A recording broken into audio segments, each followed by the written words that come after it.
order. Thank you all for coming. I appreciate the team being here in total. On the apology, I do think that I erred in getting our petition out before we did our public hearing. However, this has generated tremendous feedback and good conversation. So while I wish we had done it differently, COVID kind of came along and we didn't do it in that order, but we will have a better outcome because of this time. I also want to clarify the legality and expenses. We have checked with our attorney and he says we have done nothing wrong and we need to do it if we are going to plan our board future, and that is perfectly within our right to do so. As for the expenses, all the labels, all the paper, all the envelopes came out of my pocket, as well as part of the expenses for stamps, and the committee paid for the other part of the stamps, and thank you very much for helping with that. I have data to date that I have shared with you, and we'll go over that in just a minute.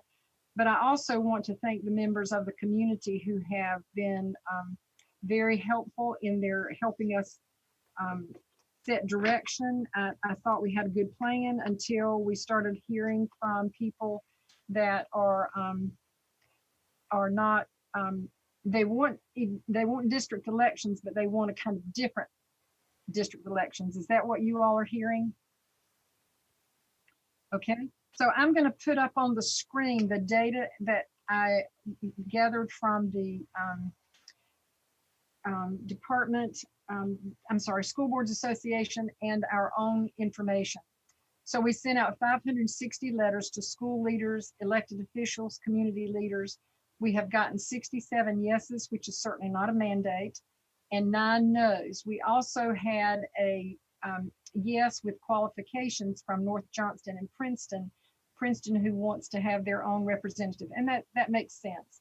But we need to make sure that the numbers are balanced across the district. So that's part one. Part two are the ways that members are elected across the state. Currently 45 districts do at-large countywide as we do. 20 districts elect from within the district plus an at-large seat. 17, some of those have more than one, by the way. They'll have a 7-member board with 2 at large, or a 9-member board with 3 at large. So, and some only have 1 at large, but they have an at large seat. 17 districts have voters voted across the county as by district, but countywide, and that has been our recent proposal. So 17 districts do that. 16 districts elect by districts. 16 counties elect by districts across the administrative unit plus an at-large seat. So they would do our proposal, which is to elect at-large, but they also have an at-large with the district. And then 16 systems do district by voters within the district with no at-large. I've heard a lot of support in the community for that proposal. And then numbers of members on the school board. I thought this would be helpful since we've gotten lots of feedback about forward thinking and thinking outside the box. So I did this little research. 45 districts have 5 members, 3 districts have 6 members, 50 districts have 7 members, 1 has 8. I don't know how you make a decision with 3 and 6, but 1 district has it. 14 districts have 9 members and 3 districts have 11 members. So there are the data. And now I want to hear from you all about that's kind of the overview. I want to hear from you all about the feedback that you've received and what your thoughts are as we move forward. No, I can hear you fine, Terry.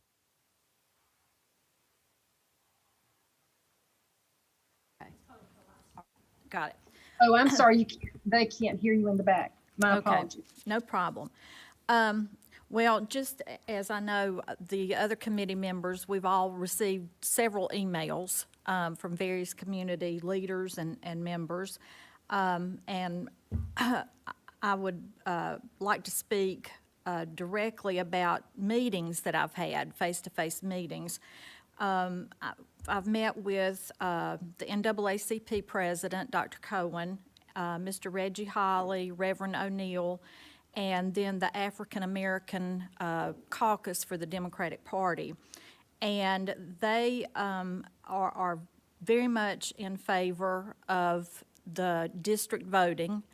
They understand the need for each community to have representation, but are very concerned about the at-large voting for all of those seats because they believe that it would minimize the voice of the minority voters.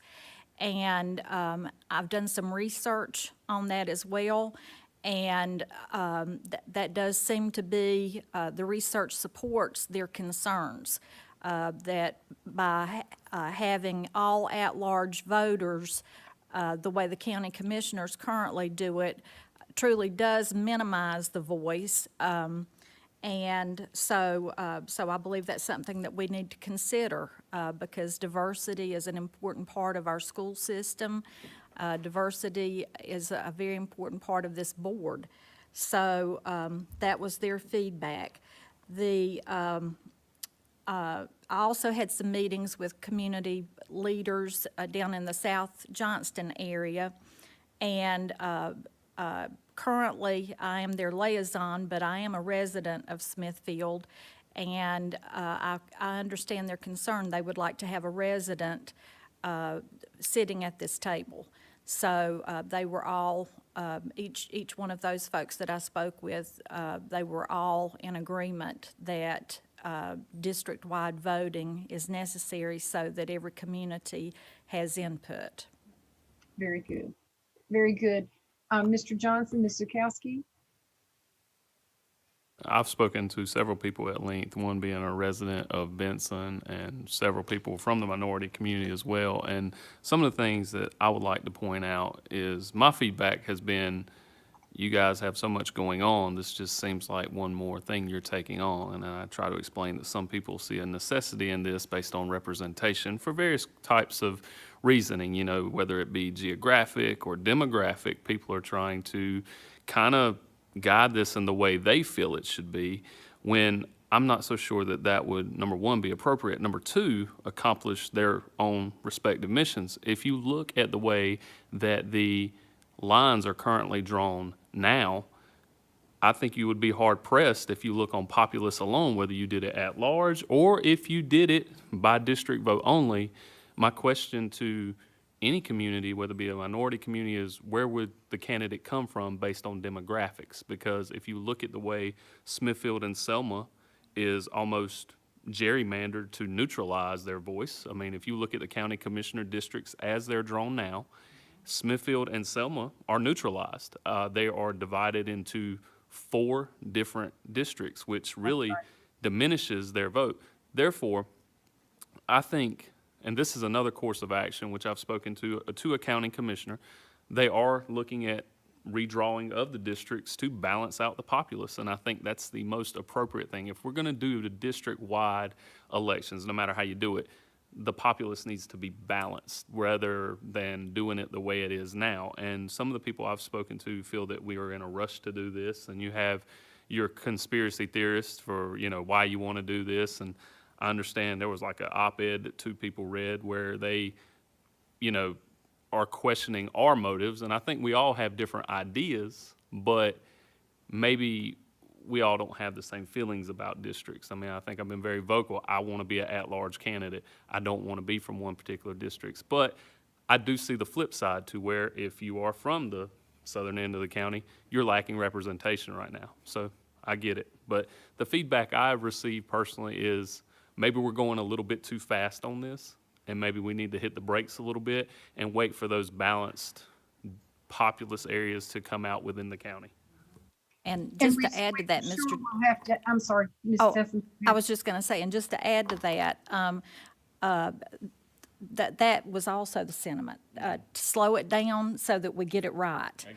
And the suggestion has been made by several different groups that we, and I didn't know about the county commissioners, they may already be doing this, but that we bring in an entity such as the Institute of Government to look at those areas of population.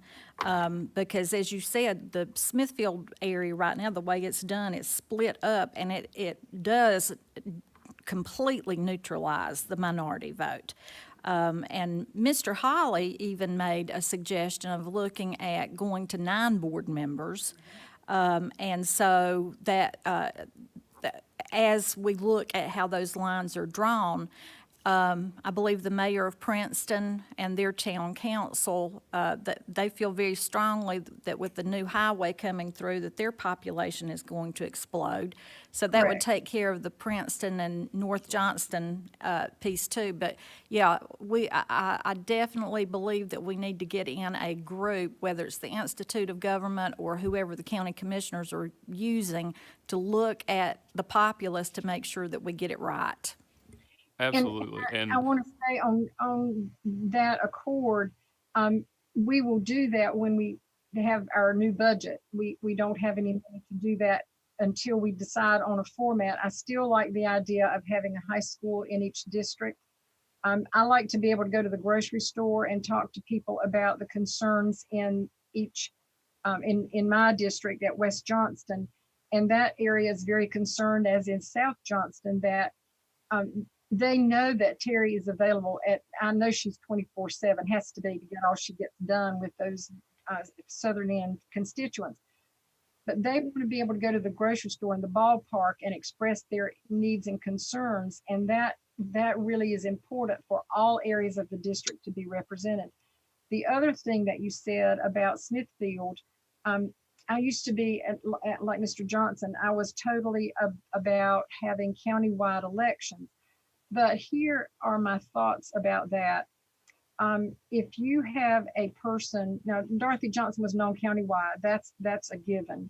But if you have a person of color running in the Smithfield area, and then you have someone who is known countywide, like Ms. Sessions, who has worked all over the district, that underrepresented population person will not still yet get on the board. And we need to have voices on this board that represent all areas, all genders. I think we're great in that regard. All geographic areas, and all of our face alike, I call them. We need faces on this board that reflect our constituents. And we have that, but we no longer do. Ms. Zukowski, I'm sorry, I want to hear from you as well.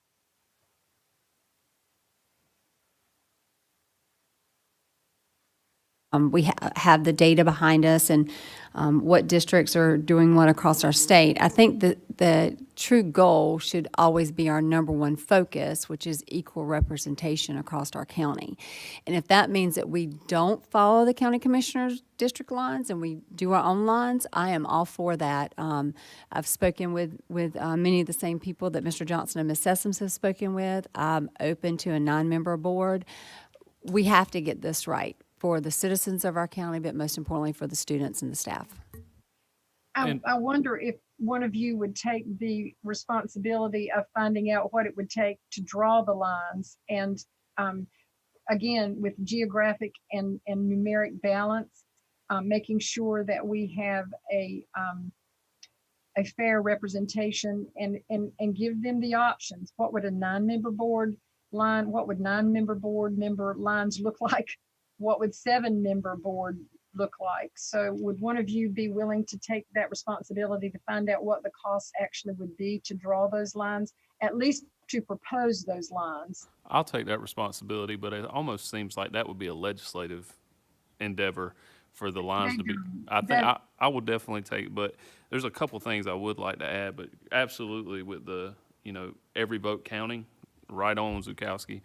And on that same token, that is why it's so important to get the balance right, because I think as it stands right now, you want one vote to equal one vote. You want a vote in Clayton, North Carolina to be equivalent to a vote in Benson, equivalent to a vote in Smithfield, Kinley, et cetera. You don't need one vote in, micro equaling 5 votes in Clayton. So I think it's very important for that populace to be balanced. But one thing, and if we are going to do, what I think we all are in agreement we should do is take more time on this. I think it's only prudent that we look at how these districts break down as far as performance. So when we look at all the districts, the 45 that do all at large, I think it's only appropriate that we look at how they are performing. And then if we look at, districts by voters across county or administrative unit plus at-large seats, the 16, how they are performing. Because what I fear is that if we break it up and it's completely districts, and districts are the only people that elect their candidate, I think there's some fear that we should all have where people are only concerned about my district. Because if my district is Benson, then what do I care what the people in Clayton, Pine Level, Smithfield feel? I think so. I would really look at the performance of all these districts based on their subgroups to see, because we don't want to join a subgroup that has a poor performance issue. But Well, and I'd also like to go along with that, like to see how these break out in terms of size, student population. At one time when I first came to Johnston County, I think we had 17 schools. And so, it was a whole lot easier for the 7 people around the table to be systemic, at-large thinkers. So I think it would be interesting to see what the student population is for these districts as well. You raise a good point, Ms. Sessoms. We've grown to 220,000 plus people in Johnston County or thereabout. We're no longer a small district. I remember when the board went to 7 members. That dates me, I'm sure. And I also remember when the commissioners went to districts, and the makeup of the commissioners has changed over time to really be different than it was in the beginning. But they still are elected countywide and accountable. And Mr. Johnson, I appreciate what you said. I'm accountable now to all areas of the county. And Ms. Sessoms and I had this discussion right after the campaign. My concern would be that I'm not going to fall over for Princeton if I'm in McGee's and we need schools in my area, because I'm now responsible just to my constituents. I also want to share that in a district that has district elections, and I appreciate the achievement, I have seen 7 schools built in one area of the county and another school go so lacking that it was an embarrassment. They have finally decided to do something about that school. But those are the battles that are not going to happen if people are elected to see the entire county progress. We cannot leave a district behind. We cannot say, I've got to and you can't. Our board has always made sure that every area of the county was included in every bond issue we've ever had. That was Jim Cosby's strategy when I was a principal in the 90s. It has been our strategy since then. And we've got to continue that to make sure that all areas of the county get represented when we have bond issues. And that's the number one concern. As for performance and size of districts, I'm happy to assign those duties. Who wants to do size and who wants to do achievement? I'll be glad to do the size. And Thank you. I'll do achievement. Thank you. Allison Schaefer is a tremendous resource for this. She is who sent me these data. So if you all will gather that information. I also, so we have the assignments. Is there anything else that you want to gather before we move forward? Data that we need to have for our public hearing. I would just like to reemphasize that, again, we're slowing down. We want to make sure that we get this thing right. And second of all, that we're not going to do anything without putting it out to the public through public hearings. Absolutely. Correct. Absolutely. And I think Nathaniel has been working on the contingency in case we could not do a public hearing. But I want to hear, we've heard from our groups that we've talked to, but we haven't heard from the public. And I really think you're right. We need to do that. It's the 9th of June. And, to me, slowing it down means to get it right before the legislature convenes in January. So we've got good time, but we need to have this. I also have been told by Mr. Langdon, Mr. J.H. Langdon, that the legislature could put in a bill with no name. They just reserved that bill. And that way we could assure that it would be on the agenda for their long session in January. So what are your thoughts about that?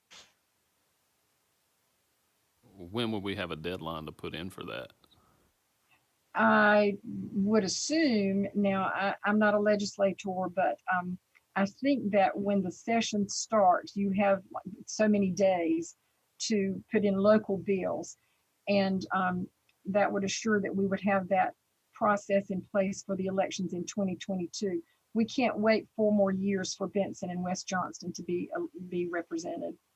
If we're going to do this right, then we need to do it in a timely manner so that we're not leaving them off the table. So, so if we're going to do that, I think we need to have a timeline, an action list. When is our public hearings? When are we going to break down that data and look at that data and listen to our public and our community? When are we going to find the research for the size of the districts and the achievement and the cost of bringing someone in? Right. I'm all for some hard work, but I think we all need to be on the same page to move forward like that. Yeah, Very and good. I think if we commit now to, I mean, if we commit right now to putting this in their session in January, it almost looks like we're starting at the end and working our way back. So I think if we just like step by step it and see if we can get to a reasonable spot where we can say, okay, this is feasible, that we should present this and maybe have a legislator look at it in 2020 or January 2021. I apologize for the date mess up, but I think if we can maybe make a little bit more progress, and I think that public hearing is going to be paramount, and I would suggest, and I would assume that you guys would be in agreement that we don't do anything until we have our public hearing. Correct. Well, I would want the data that you all are gathering to present at the public hearing. I don't want to come into the hearing without having background, so that when we lay out I call it the urgency. When we say, our achievement, our population, our cost, they need to understand what all is involved. And it does cost money to get the lines drawn. I understand that. And I know that we have limited funds, but at the same time, they are the experts. They're the ones who have all the demographic. ORED has every household in Johnston County on a map. That kind of expertise is going to cost money. So we need to make sure that we have the funds to do that. But at the same time, we need to get our timeline needs to meet that January long session deadline. I don't know that any of our legislators would be opposed to this, but they want to know that we have backing from our constituents as well.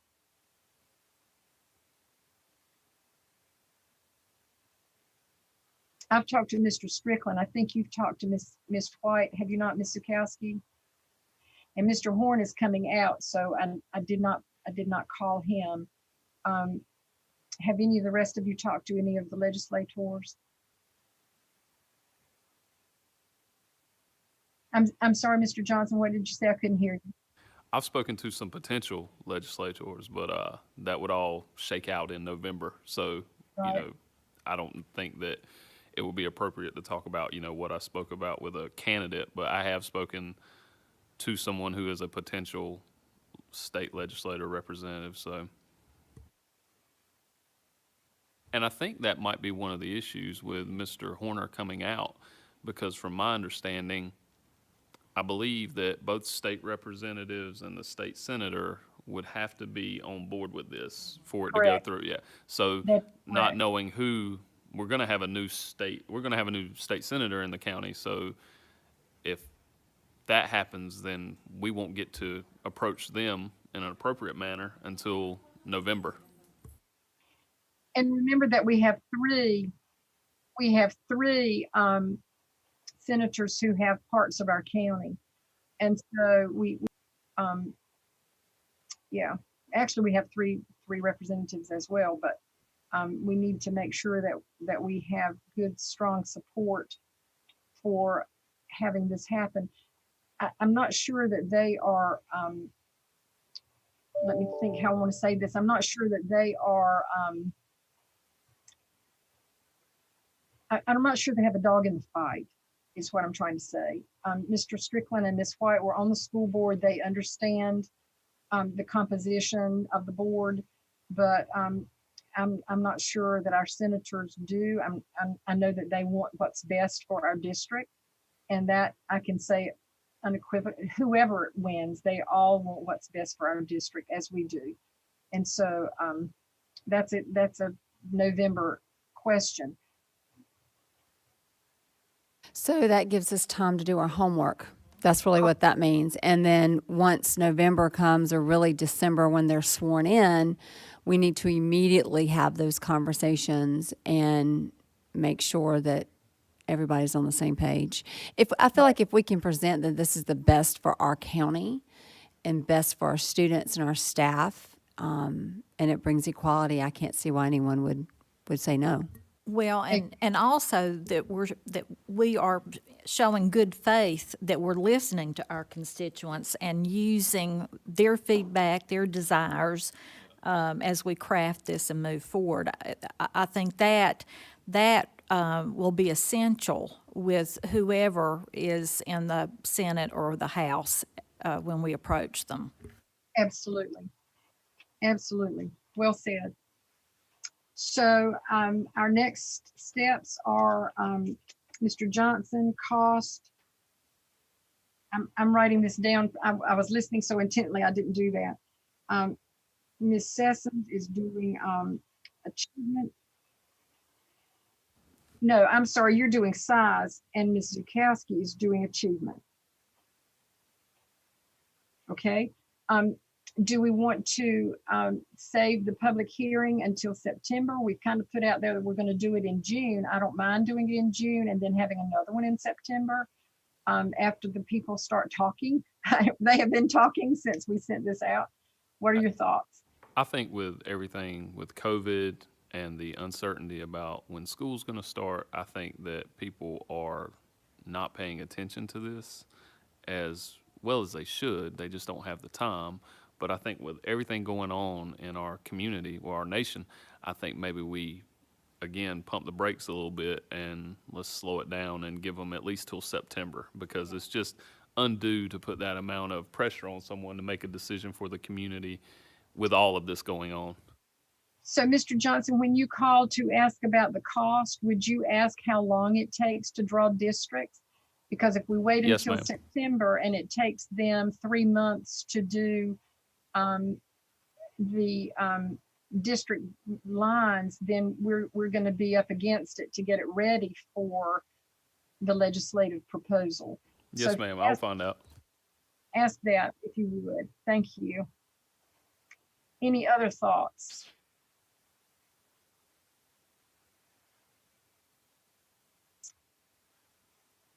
So I'm hearing consensus that we wait until September for the public hearing.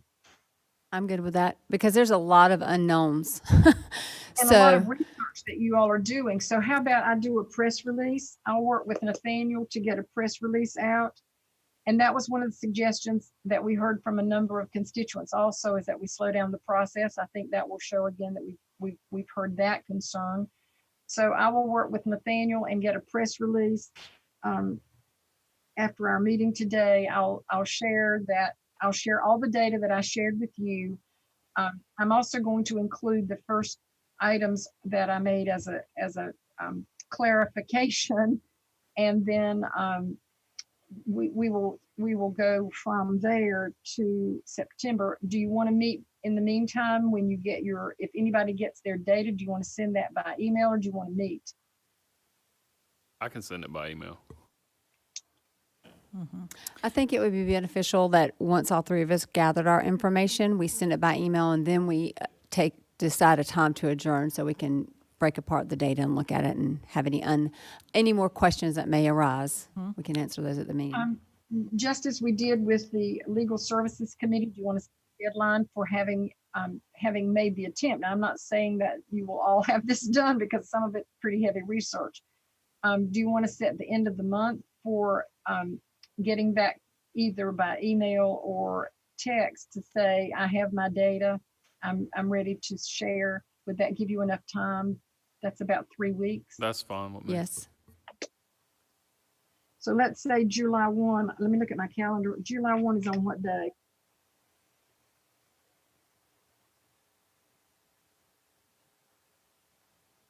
It's on a Wednesday, so that's perfect. So by July 1, we'll communicate the information that we have and then set our public hearing date for September and our roll on. I think that's a good plan. Anything that I've left out? Peggy, I was just going to ask, when you received this information from Allison, did she break it, like the 45 all at large, did she actually list the districts or just give you a They number? are listed, and I can send you that document. That would be great. Noticing the size, that's the size of the board. I'm not sure. Let me look at it. Oh, and it also has, it's a wonderful document. That's the size print. I know you can't see that, but it's tiny print, but I can tell you that it is really interesting. Like they have staggered terms, some are partisan, nonpartisan. It does not have the size of the district. It just talks about when board members are elected, when they are seated, and then let's see, staggered terms. I think everybody does staggered terms. I haven't seen any no's on that one. So I will send you this document and then you will have the number of board members, how they're elected. It's not broken. It was alphabetical list and it's a spreadsheet. So I just did my sort function and put together the ones that were by district with and at large, all of those data that you just saw. Okay, great. Thank you. You're welcome. Yeah. Are you going to share that with everyone, Dr. Smith? I'm sorry. Will you share that with everyone? Oh, absolutely. I'll share it with the whole board. Hello, Mr. Sue. Any final thoughts for our afternoon? Were these data helpful?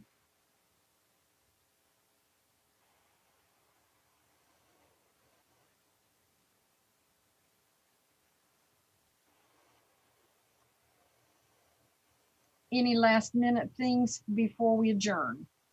No, ma'am. So we're going to convene around July 1st or before, right? That's very good. And as soon as you have your information, just send it to me and I'll disperse it to everybody, or you can disperse it to everybody, doesn't matter. And I really appreciate your time and effort. This is very important to especially those districts who do not have representation. So thank you very much. I appreciate it. Anybody want to make the motion to adjourn? Motion. Second. Very good. I will see you all in about 30 minutes. Thank you so much.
I would like to call our June 2020 board meeting in order.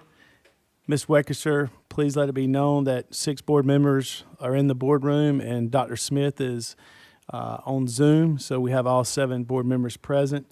At this time, I will ask for the invocation by Dr. Smith and the Pledge of Allegiance by Ms. Grant.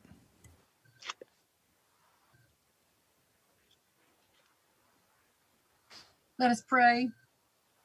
Our Father, which art in heaven, hallowed be thy name. We do not know how to pray or what to pray for, but we know that you are the giver of every good and perfect gift. We praise you for the gift of children who learn, teachers who teach, administrators who lead, and a community who support our schools. We praise you for the gift of Dr. Williams' excellent leadership during these past few trying months. We praise you for the gift of Dr. Tracy, who will lead us back to greater heights. We treasure and thank you for these gifts. But we do beg too, Lord. We beg, Father, that you will help us in these troubled times. Help us to see peace and unity come from isolation and frustration. Help us to build understanding, compassion, and empathy through your example. Let your light so shine that you fill each heart with peace, with love for all your children, and for the determination to make our world a better place. Finally, Father, we ask that you fill the void in the hearts of those who have lost loved ones, those who are hurting, and those who are seeking consolation. You alone are the source of all wisdom and goodness. We pray for that wisdom as we make good decisions for the children, teachers, administrators, and community of Johnston County Public Schools. Amen. Join me in the pledge. I pledge allegiance Pledge to the allegiance to flag the flag of the United States of of America America and to the republic for which it stands, one nation, under God, indivisible, with liberty and justice for all. At this time, I'll entertain a motion to go into closed session for the purposes stated on our agenda. Second. Motion by Ms. Grant, second by Mr. Johnson. Since we have one Zoom, we do a roll call. Attorney? Mr. Johnson? Ms. Sessoms? Ms. Zukowski? Dr. Smith? Yes. Ms. Grant? Mr. Wooten? Motion carries 7-0. We're in closed session.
We're back in open session. We have already done our Pledge of Allegiance and the invocation to start our meeting for closed session. At this time, I entertain a motion for the approval of our May 12th, 2020 regular session minutes. Motion by Ms. Zukowski, second by Mr. Johnson. Roll call. Ms. Sessoms? Ms. Zukowski? Dr. Smith? Okay, Ms. Grant? Mr. Wooten? Yes. Motion carries 6-0. I'll entertain a motion for our approval of the May 27th, 2020 special session minutes. Motion by Mr. Johnson, second by Mr. Wooten. Mr. Johnson? Ms. Sessoms? Ms. Zukowski? Ms. Grant? Mr. Wooten?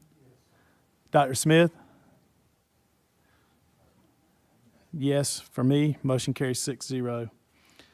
I'll entertain a motion for our approval of our May 28th, 2020 special session minutes. Motion by Mr. Johnson, second by Mr. Wooten. Mr. Wooten? Ms. Grant? Ms. Zukowski? Ms. Sessoms? Mr. Johnson? Dr. Smith? I vote yes. Motion carries 6-0. Discussion and adjustment to our agenda, starting with Mr. Wooten. Ms. Grant? Ms. Zukowski? Ms. Sessoms? Mr. Johnson? Dr. Smith? None. Consent items, we do have an adjustment. It'd be letter N for contract extension. Okay. Mr. Chairman, we will have one adjustment. We will add letter N to the consent items for the superintendent, which will be an adjustment for contract for Mr. Stephen Baker and Susan Jones to have them in line for June 30th, 2023. All right.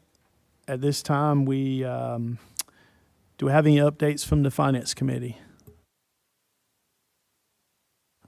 Thank you, Mr. Wooten.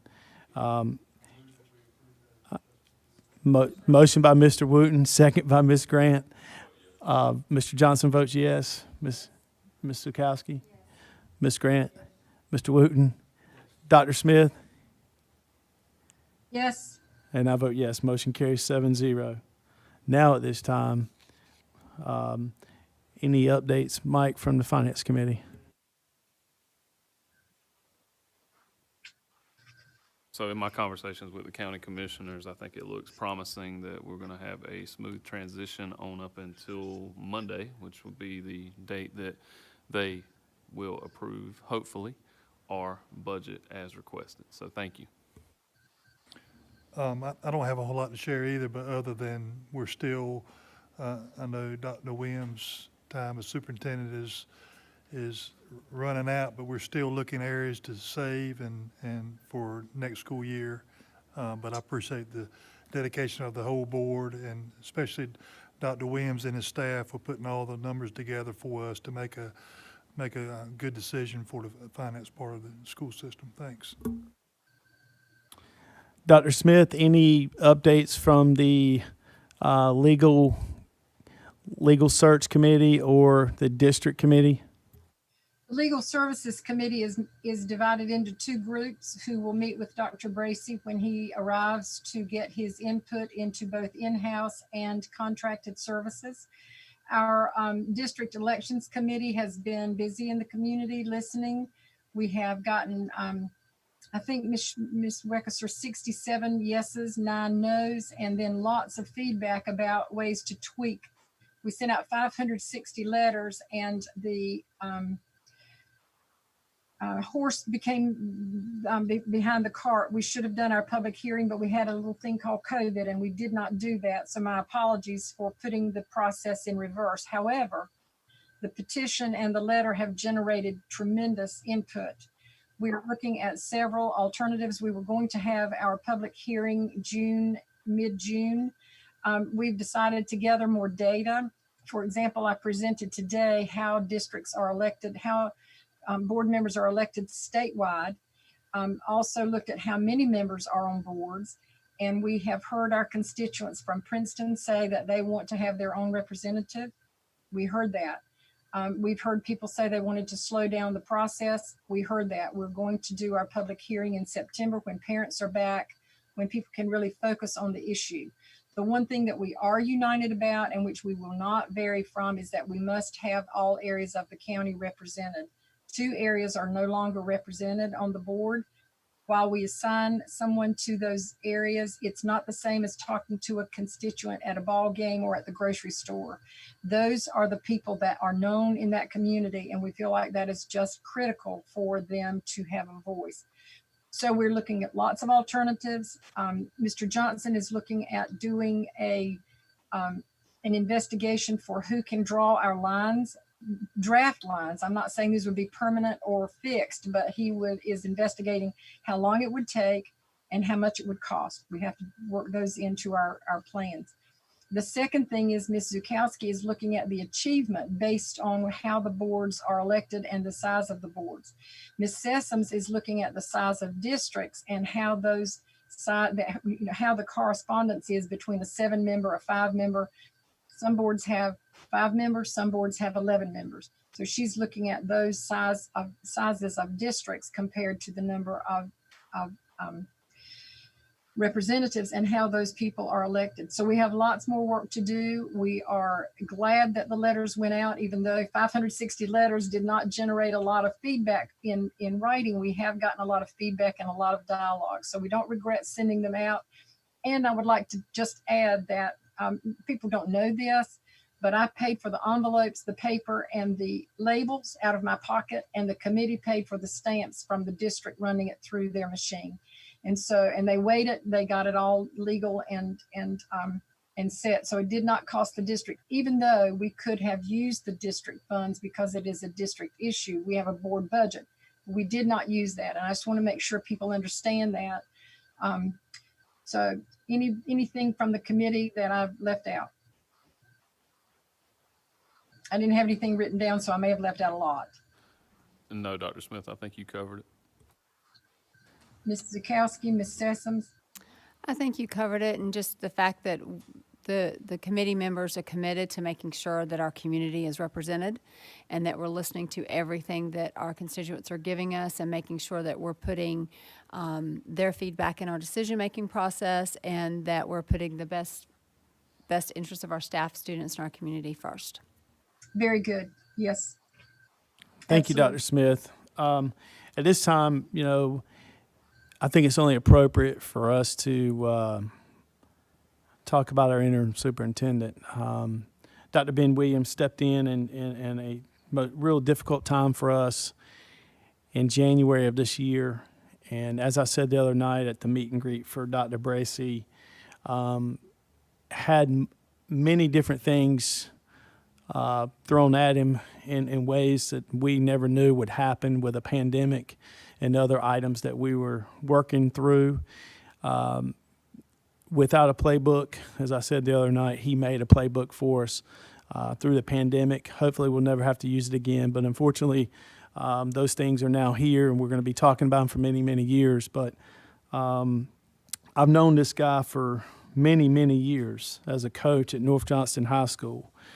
And I've seen him just progress and just become one of the finest administrators through our system, and came to the county office roughly 10 months ago from North Johnston High School. And, a few months later, we're tapping him to be our interim superintendent. And Dr. Williams, fantastic job. You did an outstanding job for us. I just don't know what we would have done without you, is the best way to put it. You have communicated with us. You've let us know everything that you were thinking and why you were thinking it. And you strategized, and you've done an outstanding job. And, as I told you the other day, personally, I don't want you to go. But professionally, I know that it's something that you want to do down the road, and you know, you're not going to be far. You're still in Pine Level, but you know, I just appreciate you. Wilson County's getting a fine person, and I just wish you well in your future endeavors. But don't forget, Johnston County is always home. Thank you, Mr. Chairman. I appreciate that. And if the board allows, I just provided a statement I just wanted to read, if that's okay. I try to always be brief in my comments, but I may take a little bit of liberty and be a little longer this evening, if that's okay. I want to take this time to thank each and every member of the Johnston County Board of Education for giving me the opportunity to serve as the interim superintendent in Johnston County Public Schools. It was through your support and confidence in me that we were able to navigate through a difficult situation. Although I expressed at the time it was not right for me to apply for the superintendent vacancy, we were able to focus on the task at hand and accomplish the mission at that time. I will always be grateful for our partnership during my interim superintendency while I was here in Johnston County Public Schools. I also want to thank the senior leadership members, every department lead, every department member in every central services office. Your commitment and dedication through the school closure was unwavering. You have shown remarkable leadership in challenging times, and I'm grateful for each and every one of you. To our principals, you have shown yourselves to be leaders of the highest caliber. Thank you for leading your schools and communities and providing the stable and consistent direction that was needed this school year. It has been my honor to serve with you for so many years. I want to express incredible gratitude to our teachers, teacher assistants, bus drivers, child nutrition professionals, office support professionals, counselors, social workers, nurses, custodians, and any and every other member of the Johnston County Public Schools family working in our schools. You have gone above and beyond any call of duty that was ever expected of you. This school closure was difficult for everyone. However, your love and dedication to the students and families in your schools was inspirational. I am thankful for the opportunity to have served as your interim superintendent. Johnston County is a special place with strong resolve. We have shown that when we work together among our schools, students, families, and communities, there is nothing that we cannot accomplish. We are certainly better together. I'm excited about the leadership and experience that Dr. Bracy brings to Johnston County Public Schools. He is the right leader at the right time to bring Johnston County Public Schools to new heights. I am thankful for his willingness to serve in Johnston County. Thank you.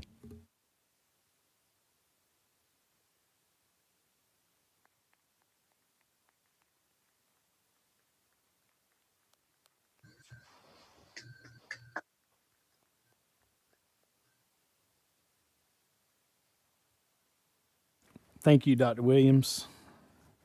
At this time, we'll have one advisory appointment, so I'll call on Ms. Grant. Principal Maureen Hennehue from Cleveland Elementary recommends for reappointment member Nair Hernandez for 3 years, term to end in June 2023. I'll entertain that as a motion. Do I have a second? Mr. Johnson seconds it. So we'll do a roll call. Ms. Sessoms? Yes. Ms. Zukowski? Yes. Ms. Grant? Mr. Wooten? Yes. Dr. Smith?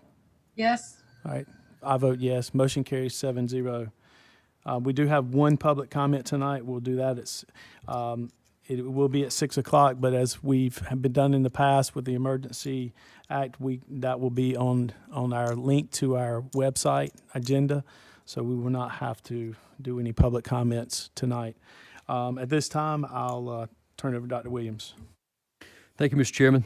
Mr. Chairman, at this time, I ask that the board approve consent items 9A, 1A through 9A, 1N. That reflects the adjustment. Yes. Yeah. Yes, sir, Ms. Johnson. That'll reflect the change to the agenda.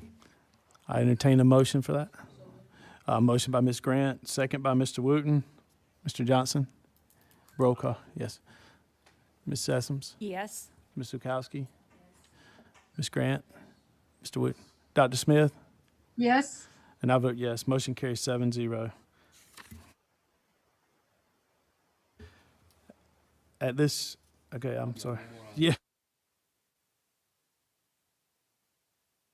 Mr. Chairman, I do have one more item. It's the naming of Johnston Community College Board of Trustees. In accordance with North Carolina General Statute 115D-12, the Johnston County Board of Education has the responsibility to provide the appointments to the Johnston County Community College Board of Trustees. Due to the expired terms of trustees Mary Daughtry and Haywood Watson, the vacant positions have been posted and advertised. The deadline to apply was Friday, May 29th, 2020 by 4 p.m., and we received 5 applications for the vacancies.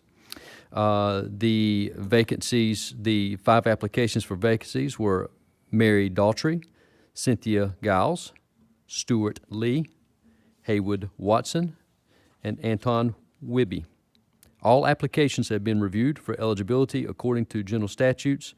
A vote must be made during the June 9th, 2020 board meeting for approval of this appointment. The selected trustee will begin July 1, 2020.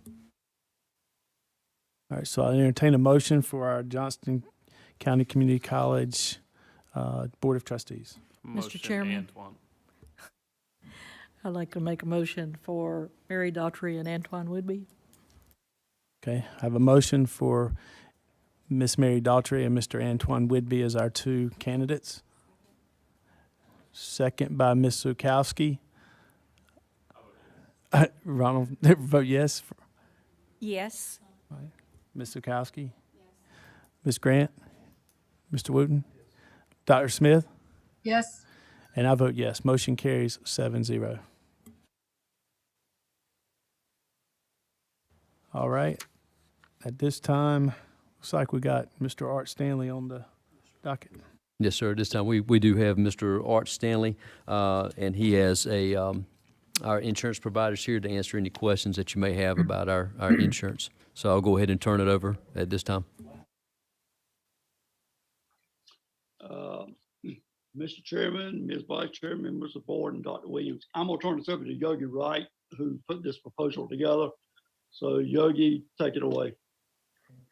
Thank you for having us. I've got Penny Bowman with me, and we're just going to hit the highlights of your premium and some of the things that are changing.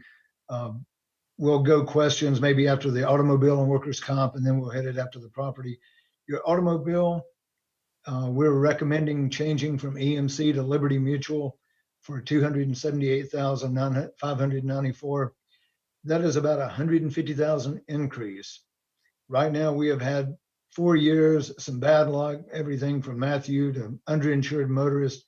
But right now, the automobile is averaging over $404,000 in losses a year. EMC at about $130,000. They just said, hey, we don't think we're going to be competitive on this. They did quote $375. All the other companies declined to quote. So we're still charging less than you're having. So if we could only invest as well. But it's some bad, 2 bad underinsured motorist claims, but also, again, and we've got your regular knick-knack $40,000 claims here and there. But that's the auto change. Workers' comp has been with Liberty Mutual. There is no change. The payroll, the estimate for the 2021 year, the 2020 to 2021 fiscal year is going up, are approximately 77,168. But that's strictly due to payroll increase estimates. Any questions on the workers' comp and the automobile? Any questions? I know insurance is boring, but we've already put you to sleep, right? On the property, it gets a little more complicated on the property. We're looking at 2 quotes. Go ahead. We have gone to several companies, Zurich, FM Global, Great America, you name it. We've gone from A to Z, AIG, Liberty Mutual, EMC, Selective. Right now, we only had 3 real quotes in this. We had Zurich and AIG. They're quoting a 5% wind deductible. And I think we've gotten conditioned between automobile sales and sales at Christmas, 5% may not sound like a lot, but your values are approximately 1.1 billion. If you have and this is strictly for tropical storms and hurricanes, but if you have a claim, 5% of that, you could have a 55 million wind loss deductible. So travelers, they proposed a 2%, which would still be 22 million, and a 500,000 flat wind deductible for named storms, meaning tropical storms and hurricanes.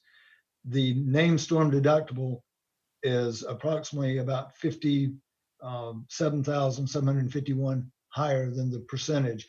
But the percentage, and we've got just a quick example. If you had 4 schools damaged and they were all at 40 million, your deductible would be 3.2 million for wind.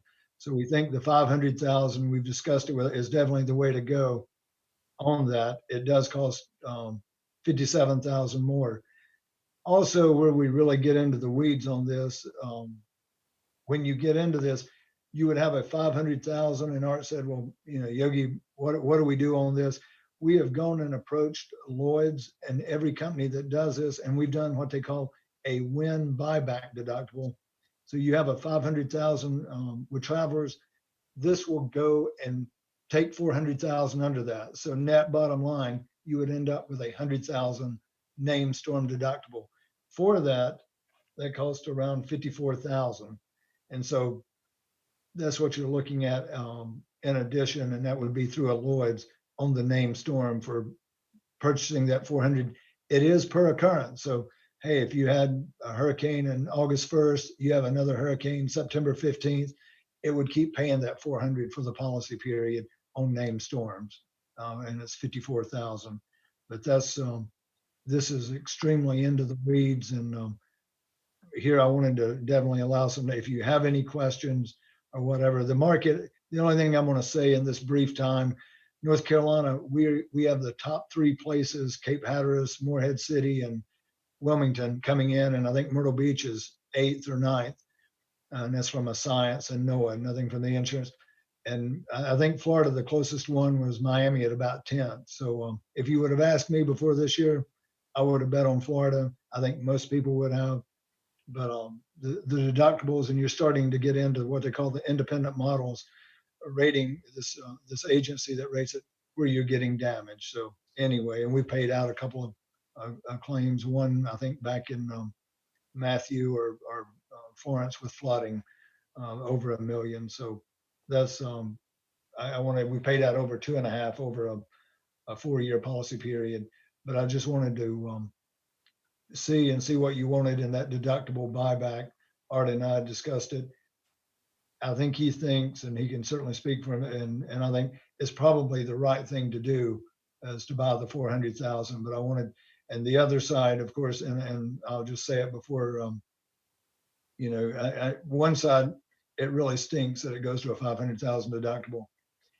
You can look at it on the other side of not for travelers, AIG and Zurich, they would not budge off the 5%. So when you look at a 55 million deductible, hey, you're ready to give them a hug on a 500,000 deductible, but that's where we are right now. And I wanted to see. But that's just for the named windstorm. Yeah. The 10,000 deductible is the same as it's been. Yeah, we still have a 10,000. I'm going to, just for shortness, a fire deductible, and we have a 50,000 wind and hail for all other wind. Think of tornadoes or with thunderstorms or whatever. So that part didn't change. Yeah, basically that part didn't, and that is the best quote by far. There's nobody touching travelers. They were higher with a much higher deductible. So that's and they would not come off the 5%. But we wanted to bring it to your attention and see what you thought about it. And that's right now we have literally gone out to every market that does schools and that does large values. Like you guys are at 1.1 billion. You answered my question about the not named storms, tornadoes, those kinds of things. So thank you for your information. Yeah. Believe it or not, as a side note, I think you guys had a tornado in 11. That was our first tornado. We had Cumberland and Wake County. Do you know now we've had 6 tornadoes or more since 15, we've had a tornado hit one of our schools every year. So I'm not sure. That's, I think, what's coming up with these, what I would call large deductibles. It's just getting to be a constant. And obviously the tropical storms and hurricanes. And all right, but we wanted to bring that to you, and I know Art wanted to, in case you have any other questions, please ask. Hey, Art, are you available? Yes. Wasn't it the deductibles what really hurt us bad at facility services when it flooded? Isn't that the area that we really got hurt as far as a large deductible? Yes, we did not have what was known as the National Flood Insurance Program at that time. If my memory is correct, that program covers $500,000 for the building, $500,000 for content. And I believe at that time, each one of them carried a $50,000 deductible. So to make a long story short, we had to transfer from current expense to capital outlay approximately $1.5 million to help cover the deductibles at that time during Matthew. Yes, I mean, I recommend if we got to pay a little more to pay out less deductible, then that's what we need to do to protect the school system and, you know, our purse here. And Art, you were exactly correct on that, what you were talking about with NFIP, the National Flood Insurance Program. Mr. Stanley, is flood insurance just for those schools that are deemed in flood zones? Like East Clayton had water come all the way up to the Castleberry side entrance, and I don't think we were classified in a flood zone. Can you address that, please? Dr. Smith, I'm gonna have to let Yogi address that. I do know that facility services was in a flood zone. But Yogi, if you want to take that question, you're more knowledgeable than I am on that one.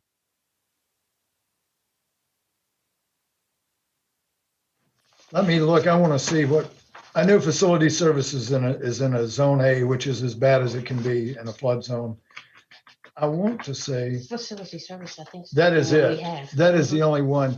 The other ones, Travelers goes over the NFIP when you're in a zone A, which is the worst flood zone you can be in. All the other ones are not in a flood zone, so Travelers is going over that. Thank you. You know, with their deductible, but not over. If you're in the worst flood zone in A, you have to, Travelers gives you an option, which is nice. You can take the NFIP, 500 on the building and 500,000 on contents, or not. But either way, since the NFIP is available, the deductible is that when you're in the worst flood zone, because obviously, and I know everybody knows where the facility services, it's definitely in one of the worst flood zones. So that's it. But on the other ones, you're not into that deductible. So, Mr. Stanley, will $500,000 cover facility services, repairs, et cetera? It basically did last time, but a lot depends on how much water gets in and how much damage is done. I think last time we had 18 inches of water in there. With the 1.5 we came up with, and then with what Travelers put in, yes, it did cover it at that time, yes. But that's not vehicles, that's just the building. Correct. Vehicles were covered by the automobile insurance at that time, and it still is covered by the automobile insurance. And we covered the vehicles in a flood on that deal. And also in the worst flood zone, Travelers gives you 2.5 million over the national flood, which is $1 million if you add the 500,000 building, 500,000 contents. Now on the other, you have a total of 10 million anywhere. So altogether, the most, but you have 10 million of flood. So if you, let's say you had facility services and they paid 2.5 over that, you would still have 10 million, I mean, 7.5 million left for the other locations for flood in that deal. And flood can be roof leaks or from the ground up, right? No, flood is normally I like to think of tropical storms, and normally you get a dumping of rain. Flood is when it's just pretend it rains 35, or I think Harvey in Houston was 53 to 63 inches, when it starts coming in from the ground, on top of the ground, and maybe it just can't absorb anymore. Or like at facility services, a river or creek or lake gets out of its banks.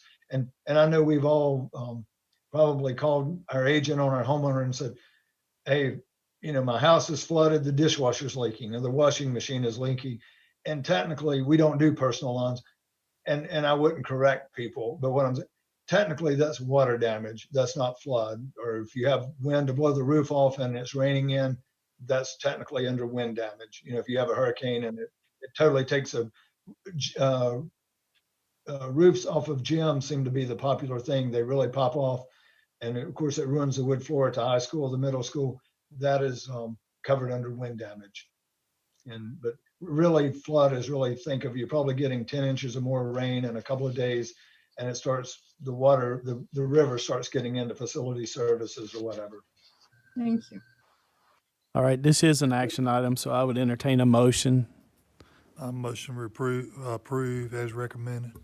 Okay, motion by Mr. Wooten, second by Ms. Grant. Roll call. Ms. Sessoms, Yes. Ms. Sukowski, Yes. Ms. Grant, Mr. Wooten, Dr. Smith. Yes. Yes for me. Motion carries 7-0. Next, we have Mr. Brent Walston. Yes, sir. Mr. Brent Walston will be presenting the classified employee coach stipend scale. Good afternoon, Chairman Sutton, Vice Chair Dr. Smith, members of the board, Dr. Williams. As Dr. Williams mentioned, I'd like to reference Exhibit 9A4, the classified employee coach stipend scale. Our classified employee coaches have in the past received a stipend for expenses for serving as volunteer coaches. We are seeking to bring our classified employee coach stipend to the same range scale as certified staff. As a result, certified and classified employee coaches will be paid on the same step and range scale based on their year's experience. We would like to make this effective for the upcoming 2020-2021 school year. Thank you, Mr. Walston. At this time, I entertain a motion. So moved. Motion by Mr. Wooten, second by Mr. Johnson. Any questions or comments? Mr. Walston, does this include athletic trainers as well? Yes, ma'am. On our coaching staff, on our supplement scale as it is, that includes our athletic trainers and first responders. Thank you. You're welcome. I think this is long overdue. I think, and I see Mike nodding his head. Yeah, it's long overdue that this has been done, and I'm appreciative of everyone. I don't want to pretend like I led the way on this. I think once we were all made aware of the disparity that some of our employees have been facing, that it was unanimous out the gate through the jump. It's just unfortunate that it had to be made known this way. And unfortunate it took this long. Mr. Walston, I would like to echo what Mr. Johnson said. I know you recall several years ago when we had the push to get athletic trainers on each staff. We just lived in bliss thinking that it was being done on that scale. So we apologize that we didn't know, but thank you for bringing it to our attention and making us willing and able to correct that disparity. If I could clarify, Dr. Smith, athletic trainers have always been on our coaching scale. This is not necessarily concerning athletic trainers. It's to bring all of our classified employee coaches up to our certified coach staff. So our athletic trainers and first responders have been paid on their year's experience as certified staff. It just means they're all doing the same job and get paid the same amount now. And that's the. Yes, sir. And I appreciate Mr. Walston and Dr. Williams taking the bull by the horns and making something happen this time. And it's the right thing to do. All right. Any other questions or comments? If not, we have a motion and a second, so I'll do a roll call. Mr. Johnson? Ms. Sessoms? Yes. Ms. Sukowski? Yes. Ms. Grant? Mr. Wooten? Dr. Smith?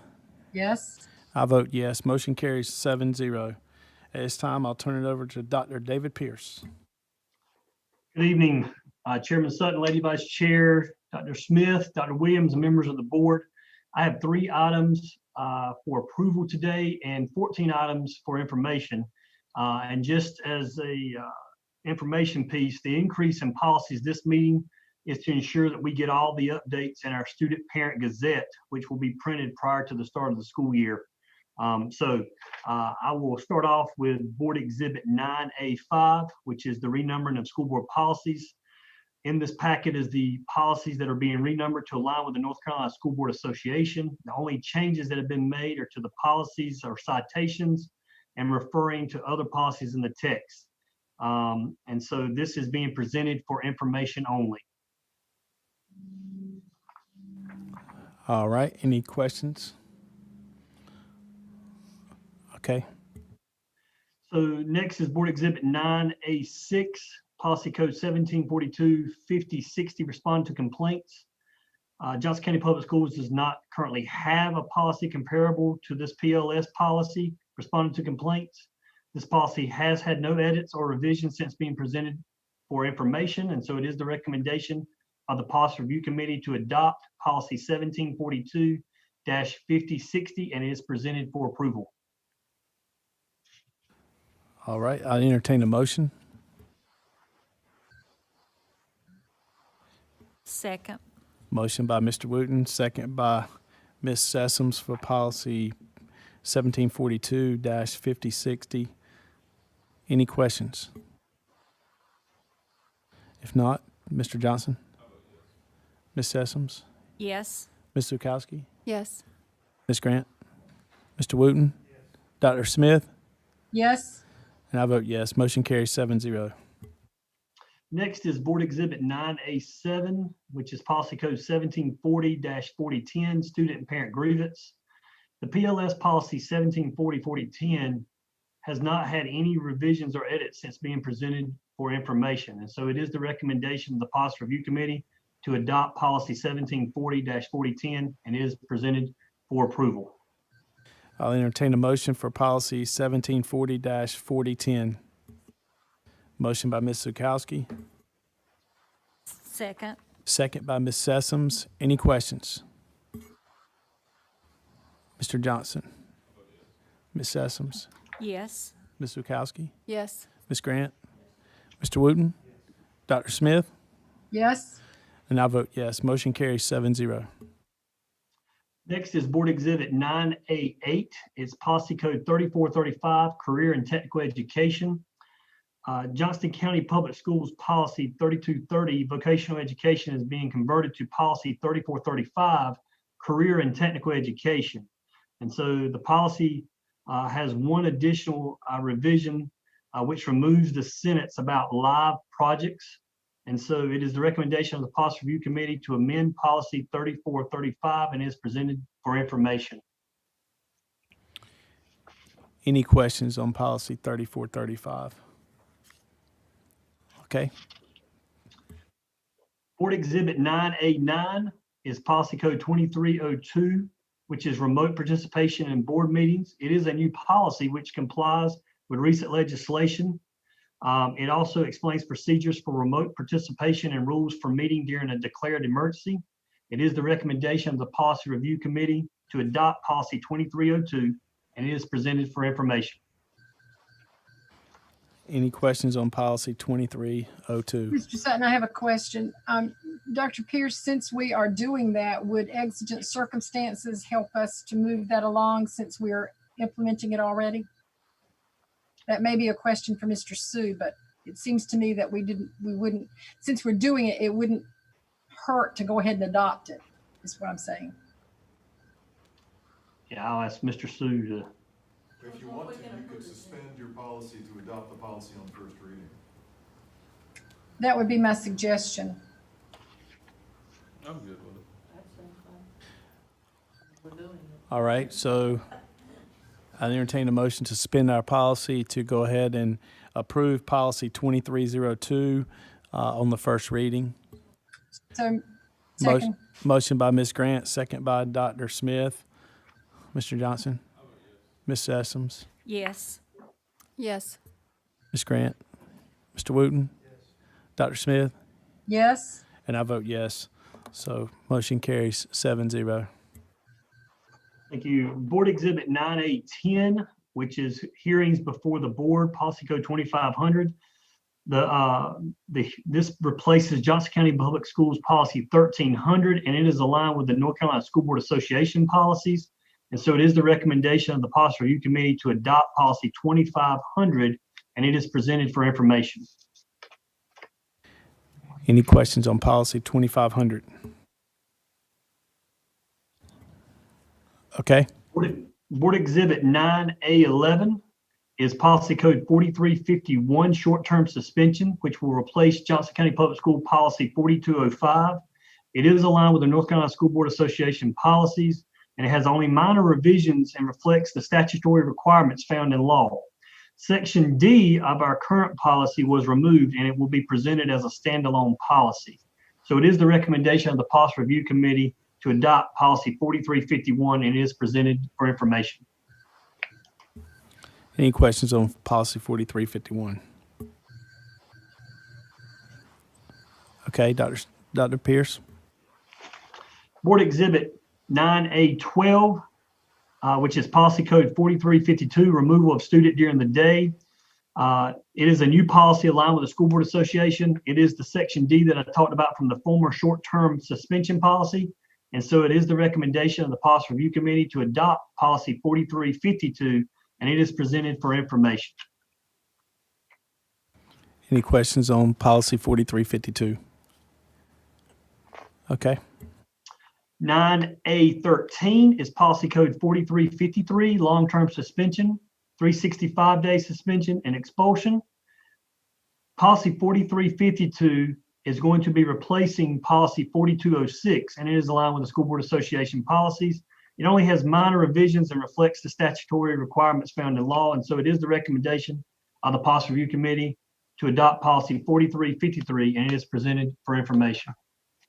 Any questions on 4353? Okay. Policy 4362, request for readmission of students suspended for 365 days or expelled.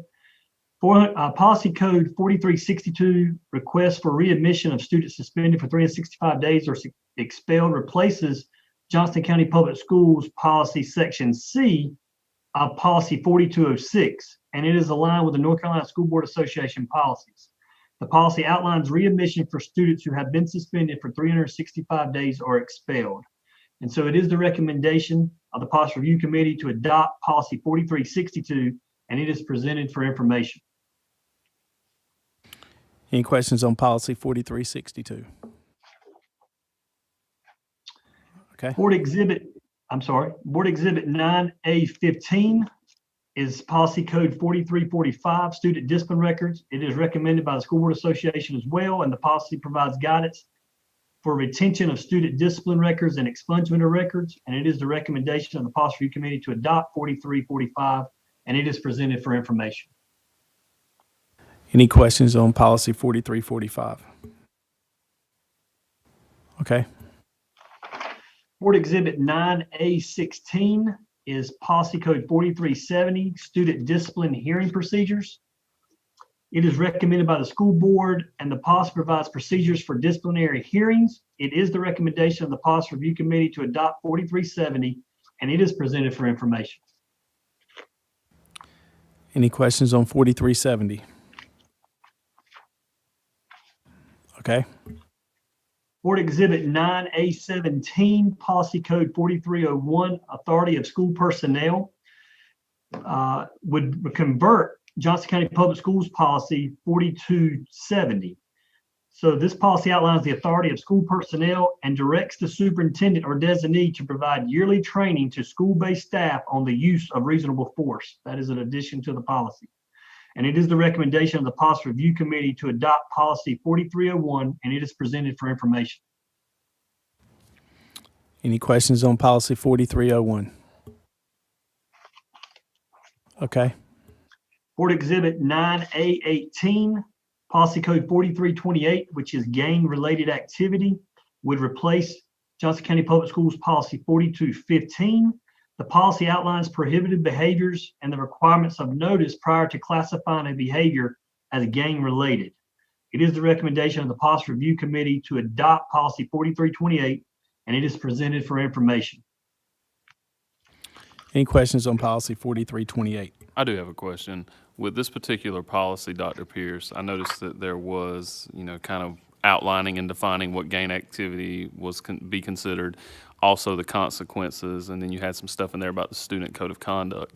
It may not be the appropriate place to put this, but could we maybe develop a plan of action, which I don't know if we have a plan of action, or people to maybe a guidance counselor or someone to kind of put this individual through, some type of positive contact with an adult in the building if they are identified as someone who is involved in gang activity. I mean, I read through, I might have missed it in the policy, and I don't even know if in the policy would be an appropriate course of action, but I think before I'm all about, consequences, because I say you can control your actions, but you can't control the consequences of your actions. But if there is something that we can do, that would be great. And would that be an appropriate place, policy committee, to put like a plan of action if someone is identified as being interested in a gang or affiliated with a gang? So I can take this, Dr. Pearson. Terry, please step in, and Dr. Smith, step in if you need to. We are actually working on a very detailed code of conduct that will take, for example, the gang policy, and it'll outline what is to be done if this happens. And we're also pulling in the MTSS, so it's kind of like the restorative justice stuff that will be taken into our code of conduct. Did I explain that okay? Okay. So that's been thought of, and we're currently working on that.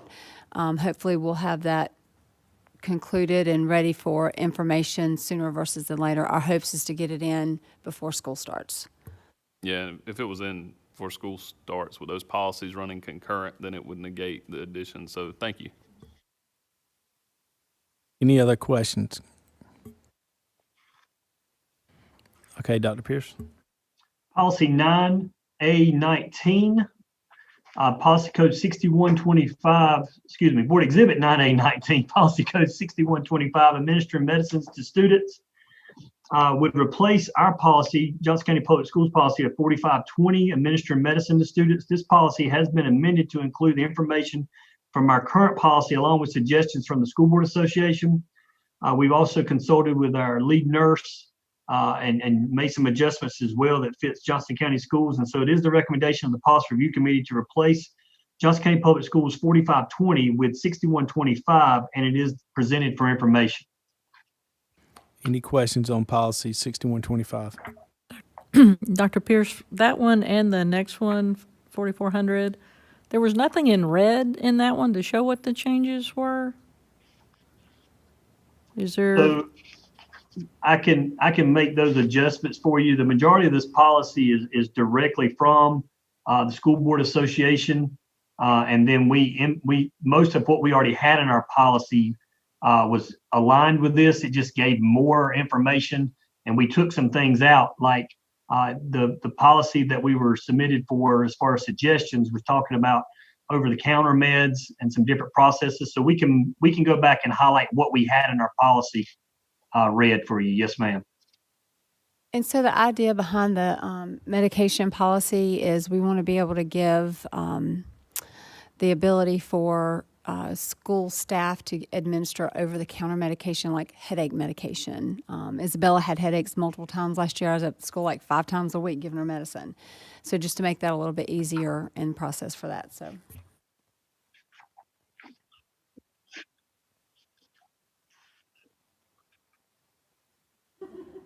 Any other questions? Okay. Ms. Grant, we will correct with the red and try to relink this by tomorrow. Board Exhibit 9A20 is Policy Code 4400, attendance. It would replace Johnson County Public Schools Policy 4110, attendance, and 4120, absences. This policy outlines attendance requirements and absence requirements as required by law. So it basically is putting both of those policies in one. And it is the recommendation of the Policy Review Committee to adopt Policy 4400. It is presented for information, and it does continue to have the 91% requirement that was recently amended in the policy. Any questions on policy 4400? Okay. And Board Exhibit 9A21, which is Policy Code 4226, student use of social media or social networking sites, blogging, and the internet. It is being presented as a policy to repeal, and the reason for this is that this policy is now being addressed in our policy of code of conduct, which is going to be coming to you all soon before the board. And it's also addressed in policy 4225, which is prohibition against discrimination, harassment, and bullying. So what's in this policy is being addressed in 2 other policies. And so it is the recommendation of the Policy Review Committee to repeal policy 4226, and it is presented for action and approval. All right, so we have a policy 4226 is an action item. I entertain a motion. So moved. Motion by Mr. Johnson. Second by Ms. Grant. Mr. Johnson. Ms. Sessoms. Yes. Ms. Zukowski. Yes. Ms. Grant. Mr. Wooten. Dr. Smith. Yes. And I vote yes. Motion carries 7-0. Thank you, sir. Mr. Sutton, may I just take one moment of personal privilege? Yes, ma'am. I just want to thank Ms. Whittington and Dr. Pierce, Ms. Zukowski, and Ms. Sessoms. You can tell by the amount of presentations that this is a working committee, and David and Patty have just gone beyond the call of duty to get these policies before us, amended to comply with law and the state board recommendations. That has been the best move we've made in a long time, was to hook with them, because we just have, it's just been amazing. But he has put together packets for us and presented them today, so that I hope you all understand that it's a big job, and he and Ms. Whittington are doing a yeoman's job. And I just wanted to say thank you. Yeah, exactly. And, there's 13 policies that were submitted for information tonight. And we are working extremely hard to make sure that we can get the policies updated and ready for back to school, and especially with the changes of switching over to the North Carolina School Board Association number. So we're in more compliance than what we have ever been before. So strongly encourage you that if in between now and then, our next board meeting, you have questions about the policies that we've presented for information tonight, to please get with us sooner than later. Our next policy meeting is June 24th. So that will be the second one for this month. We can tell from all the policies and everything, you guys have been working very hard. So we do appreciate all your hard work and efforts in making sure that our policies are up to date. And, sometimes when we have this many information items, we understand what you guys are doing, and it's very critical that we go ahead and approve these as needed, so we can get them in place, as Ms. Zukowski said, for the upcoming school year. So we thank y'all for what you do. Dr. Coates. Good evening, everyone. Mr. Board Chair, Madam Vice Chair, board members, and Dr. Williams. Tonight, I have 2 items for you. First is Board Exhibit 9B1. As you know, each year we have to submit a local application to the state of North Carolina's Department of Public Instruction for our career and technical education plan. We also have to include in that plan a comprehensive needs assessment, our accountability measures, and the strategies that we have for addressing those needs. This is required for our state and federal funding. So tonight, I will turn this portion of the meeting over to Ms. Suzanne Lujan, our Executive Director of Career and College Readiness, who will present the changes in the plan from last year to you, and be glad to answer any questions about the plan or our career and technical education programs. Ms. Lujan. Good evening, Chairman Sutton, Vice Chair Dr. Smith, members of the board, and Dr. Williams. Thank you for the opportunity to present the CTE application to you. The federal legislation, Perkins 5, that guides our career and technical education program, was at its first year this year. The application we make to the state has changed, and the system we use to input our application has also changed. So it was a bit of a learning year this year, and but it was a good learning experience. The new requirements include a comprehensive local needs assessment that required us to assess our CTE program in the areas of student performance, labor market alignment, program implementation, program size, scope, and quality, recruitment, retention, and training of CTE educators, and progress towards improving equity and access. The methods we used to conduct the local needs assessment were both quantitative and qualitative. We did surveys of the CTE staff, the students, school administrators. We had focus groups of CTE teachers, students, and business industry partners. We did data analysis of student performance, course enrollment, labor market information. We made comparisons to our others in our region and in our affinity group. And we consulted with economic and workforce development specialists and professionals in our area. And we also did classroom and lab inspections. So from this assessment, it revealed that we have both areas of strength and areas of need. So some of the areas of strength that we have, we're exceeding expectations in graduation rate, math proficiency, post-secondary placement, and also non-traditional enrollment. We have strong stakeholder buy-in and effective partnerships. Our career exploration and development in our middle schools is very strong. Our funding support for students to attempt credentials and for students to participate in field trips is very good. Participation and support of our career and technical student organizations are also an area of strength. We also have focused support at each high school for students who are identified in a special population category. And that was a strength, and it's a direct result of adding our CTE student support specialist positions over the last couple of years. The needs assessment also revealed some areas of need. We need to increase the number of credentials earned in our career pathways. We need to use a procedure where there's alignment to local labor market information that's used to justify programmatic and staffing changes. We also need to expand our work-based learning programs, which we've been working on over the last couple of years, but we still have work to do. A need to formalize our approach to developing students' employability or soft skills, which also was a need that was identified last year from our CTE Business Advisory Council. So we're already starting work on that this year. We need enhanced district-wide career development coordination and improved use of career assessment data for advisement and counseling, and career development plans for all students that are used throughout the high school's career. And this is an area that we've also identified in our district strategic plan that we're going to be working on. So there's alignment between what we're presenting to the state through CTE and also in our district strategic plan.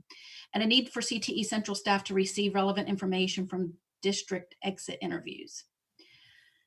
In our application to the state, we identified some areas of focus that we're going to be focused on over the next 2 years. In the plan, there are strategies identified for each of these areas of focus. The first is consistent implementation and promotion of career guidance, that all students will have a career development plan, which again, that's the goal that's identified in our district strategic plan through CIA. And increased work-based learning opportunities for students, to create a digital resource that will enable students, parents, and community members to access career pathway information for each middle and high school. So once this resource is created, somebody could log in, maybe it's an app, I'm hoping it's an app, and see, I am interested in this particular career field, what courses are there, at what schools in our district, and what is the progression of the courses that the student would need to go through to be better prepared for that career. We need to establish regional business advisory partnerships. We have a CTE Business Advisory Council that it gives advice for our whole CTE program in the district, but there's a need, especially as we expand our work-based learning to our students, to have regional business advisory partnerships. So we'll be working on that over the next 2 years. As part of the CTE application, we submit a budget plan for the funds allotted from the state and federal sources. We aligned our budget to the areas of focus that were identified in the other parts of the plan. Our state budget included allotments to, we added 2.5 CTE teacher positions in the schools, funds to purchase credential exams for students, funds for supplies and materials for CTE course-specific needs, travel for students and teachers to participate in our career and technical student organization events, equipment for newer programs. We're adding advanced manufacturing courses at North Johnston High School, family and consumer sciences courses at Swift Creek Middle School, and career investigation courses at North Johnston Middle School. So the equipment needed for those new programs has been budgeted for. Also, our subscription for our career exploration platform, Zello. Our federal budget included funds to develop a digital resource for the career pathway information that I mentioned previously, support of the academies at Smithfield Selma High School and North Johnston High School are two academies that we have right now, the refresh of technology in our high schools and middle schools, and upgraded equipment, and career readiness field trips, which supports that work-based learning extension, and a subscription for work-based learning tracking software. So as we are adding support and increasing that opportunity, the ability to be able to track the different types of work-based learning, how many kids participated in job shadow, how many kids did apprenticeship, how many kids did internship, and what specific, and be able to get some data back from business partners who supported those students and ways to improve. So we'll be spending some money on that. And then our local funds are always used on things that are not allowable in our CTE, in our state and federal funding sources. So primarily that means repairs and renovations, at least for the last few years, to our CTE classrooms and labs, which we're not allowed to, we can purchase equipment, which we do a lot with our federal money, but not renovations to the facility. And so we've been using our local dollars to do some of that work. And then also supplies to support our business advisory council meetings. Some of that is not allowable in our state and federal funds. That's a short summary of a pretty big, long plan that you have a document of all of it. Do any of you have any questions for me? I do. The expo at JCC that we had last year, that comes under your budget, right? It does, to a certain extent.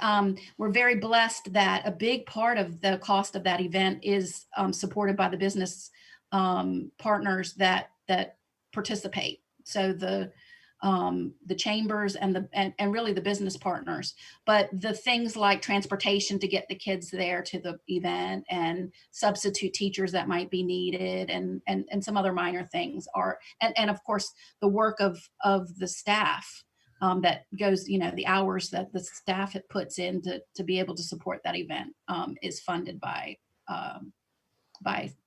CTE. So we can expect to see that again next year. That was my question. Yes, the planning for that has already begun. It looks like that for the upcoming year, it's going to be virtual. So, and that decision was made last week. So we're not quite sure what that looks like right now. The decision to go virtual, of course, the guidelines that have been put out from the state and federal sources, and then, JCC is the host and what they're looking at for their schedule for next year, all kind of impacted the decision to make that event virtual for next year. But following years, we're, hopeful that we'll be back as a face-to-face event. I have 3 questions for you. Sure. And one, I love this topic. I mean, this is just near and dear to my heart. So appreciate so much what you and the rest of the staff are doing. One question, I know that you visit different chamber events and meet prospective business owners who might participate in job shadowing and pre-apprenticeships, internships, that type thing. Do we have any kind of a link on our website that these potential business owners could sign up for that type thing? I mean, the easier it is, the better, for people to try and utilize do something like that to partner with us. Absolutely. The state launched a platform called Navigator about a year and a half ago, and it would do the intention was it to link business partners to the schools, and it has not proved to be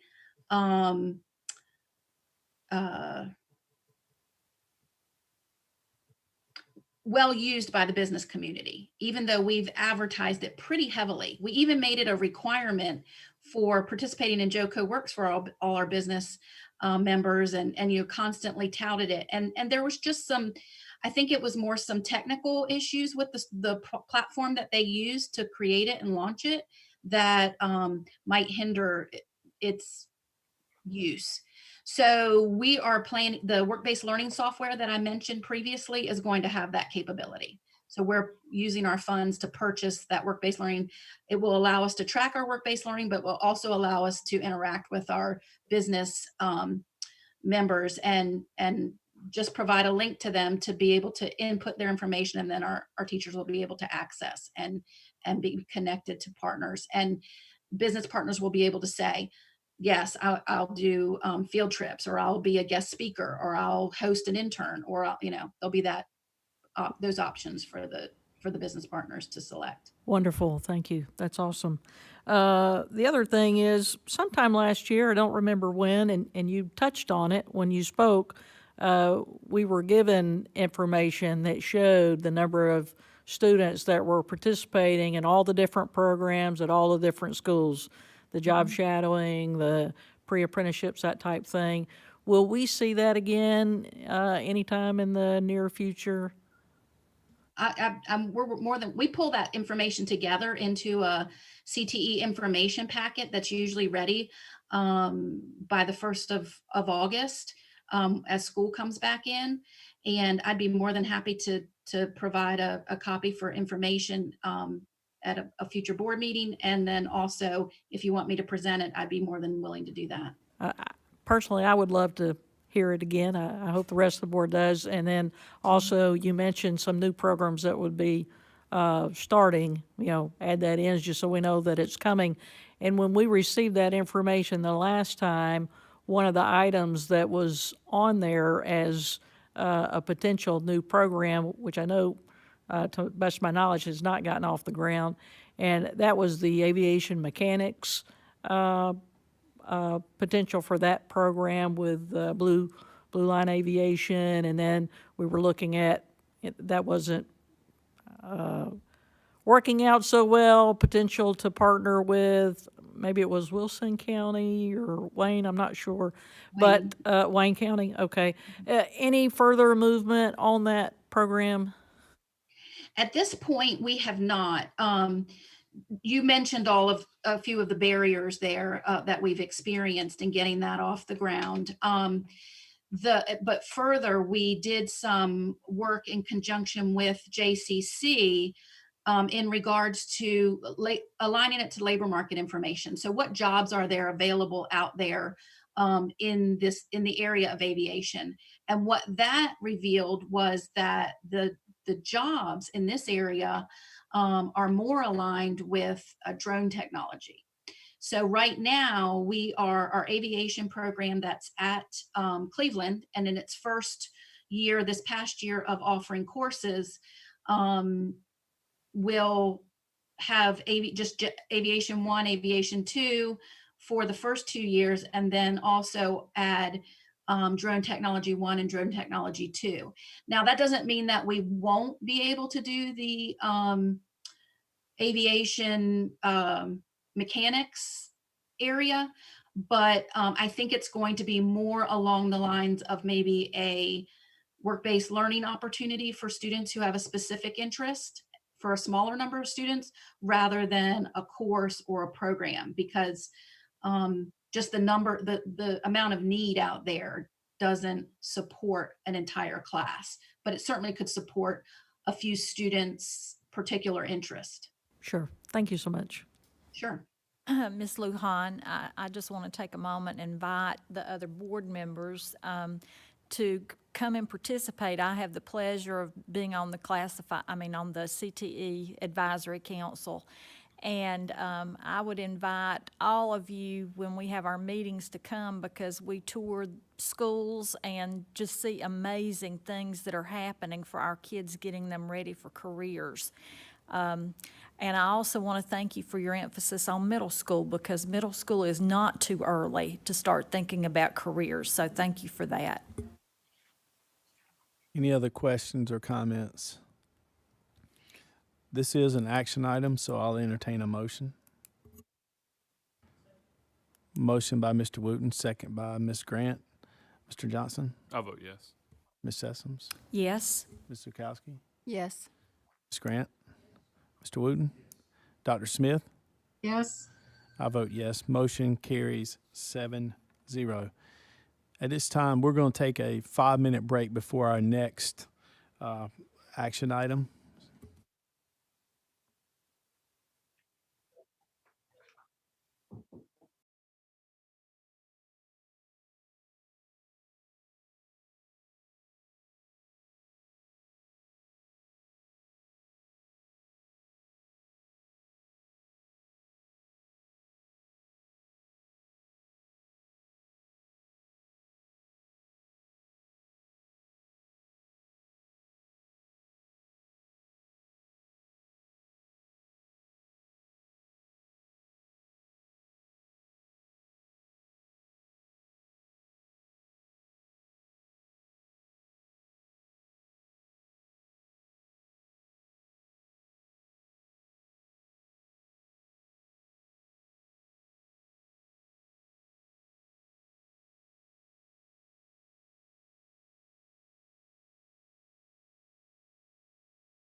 Second item.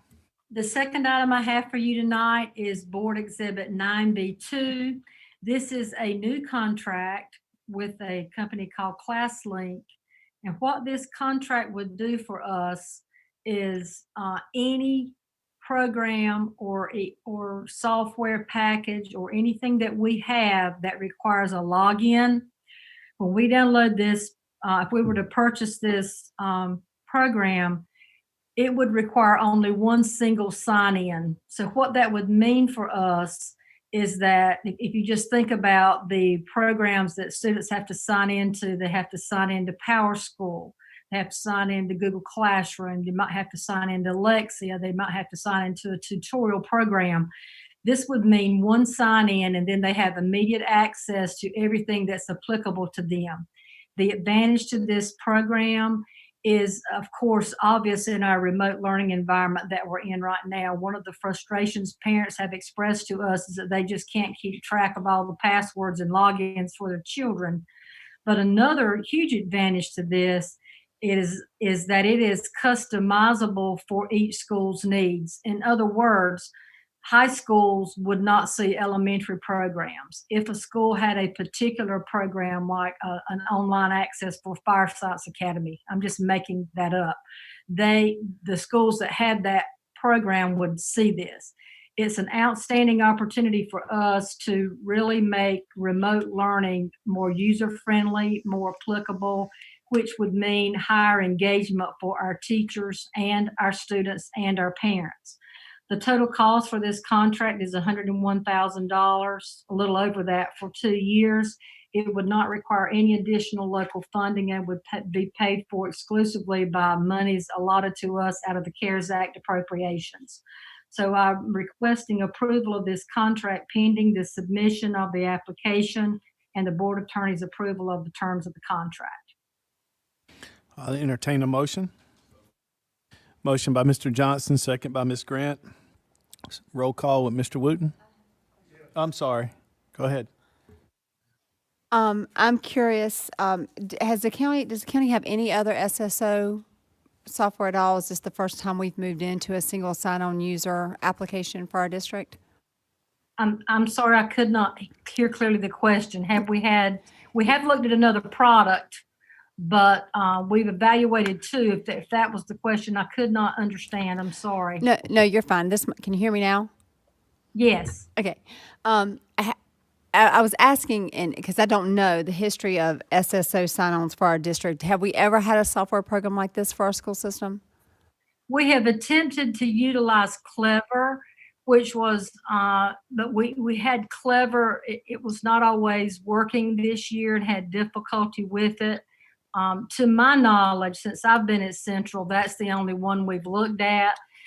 We did collaborate with the technology department and folks in Ms. Gill's area and our curriculum department and our accountability department because of the data that can be shared through this process. And we looked at both of those programs closely, and it was a completely unanimous recommendation from everyone involved to go with this one. I'll be glad to try to find out what happened prior to, but I don't think we've looked at anything that would do what this one would do. Okay. And then if you could give the board some idea of what kind of, if it was a rubric or how you guys went through your process of making the choice between ClassLink and the other vendor. We first had the other company do a presentation to the entire group of people. We had the second company do a presentation to the entire group of people, and this was just show us your program, how it works, what it will do. Then we had a third meeting. I don't think we wrote a rubric, but we had a third meeting where we went through pros and cons of each company, and then we looked at what other large districts were utilizing as well, and this was the decision. Perfect, thank you. And then one last question, I'll leave you alone. With ClassLink, are they going to support any programs that you're looking at for our online learning for next year, possibly? Yes, ma'am. One of the things that we looked at was how well would each program work with the programs we already had, including our online curriculum access. And again, this was the recommendation from the group. Excellent. Thank you, Dr. Coates. I look forward to the ease of single sign-on next year for our staff and students. I do as well. Thank you. Are there any other questions for me? Any other questions? Not. I think we have a motion and a second. So I'll do a roll call. Mr. Wootens, yes. Ms. Grant? Ms. Sukowski? Yes. Ms. Sessoms? Yes. Mr. Johnson? Dr. Smith? Yes. And I vote yes. Motion carries 7-0. Thank you. Ms. Gill? Good evening. Good evening, Chairman Sutton, Lady Vice Chair Dr. Peggy Smith, members of the board, and Dr. Williams. It's a pleasure to be with you this evening, and I do have several items this evening. The first being a growth and planning presentation. The opening of our new elementary school at the Lynch Road and Thanksgiving area, it will necessitate boundary adjustments. Further, there are necessary adjustments that will need to be completed to also alleviate overcrowding in area middle schools. Specifically, this will involve Riverwood Middle School, Clayton Middle School, and several elementary schools in the area of the new school site, with Riverdale Elementary having the most direct impacts and several other schools having indirect and direct impacts as a result of this boundary and student assignment work. We have been working with North Carolina State's ORED department, as well as numerics from Charleston, South Carolina. They have been doing our boundary work with us for well over 20 years and have worked with us on all of our new schools in helping us to work through these adjustments and our overcrowding issues. And tonight I have the pleasure of having with me today Thomas Dudley from NC State, Terry Carlson from NC State, as well as Mr. Mike Miller from Numerics. And they are going to provide a overall presentation. And then what we will be doing after this is I would like to present our department's recommendation for moving forward in the depth and level of complexity of our opening of the new school and boundary adjustment work, so that they are able to do the beginning of this work in the summer. And then you'll see in the timelines what we need to establish as far as working with our stakeholders, our school principals, and parents to ensure that everyone has all the information and input they need. I'm going to turn it over at this time to these three gentlemen. Before they begin, I would like to let you know that I believe at your desk this evening, you do have an out of capacity chart in paper form, and you should have a small version of the boundary charts. If you do not have those, I believe that Ms. Weckerster has them for you at a later time. So I will turn it over to Mike and Thomas and Terry. Thank you for being here. Thank you, Dolores. Can we get the screen share to point to Thomas? I believe we have, yes. I think There we we have. go. Perfect. There we go. Thank you. Mr. Chairman, Madam Vice Chair, and board members, good evening. My name is Mike Miller. I'm speaking to you from Charleston, South Carolina. And joining me virtually this evening are Thomas Dudley and Terry Carlson from the Operations Research and Education Lab at NC State. All right, Thomas. This evening, we're going to basically talk about three things. Most of you are familiar with our past work, but we'll look a little bit into the history of ORED and Johnson County Public Schools. Thomas will bring us up to date on some growth statistics and how we got to where we are today.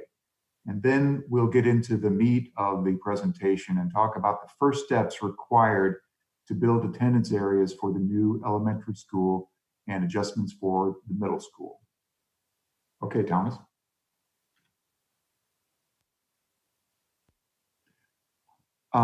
The operations research actually was developed alongside efforts from Johnson County Public Schools back in the mid-90s to provide to provide data-driven planning tools such as membership forecasts and site selection and attendance boundary work.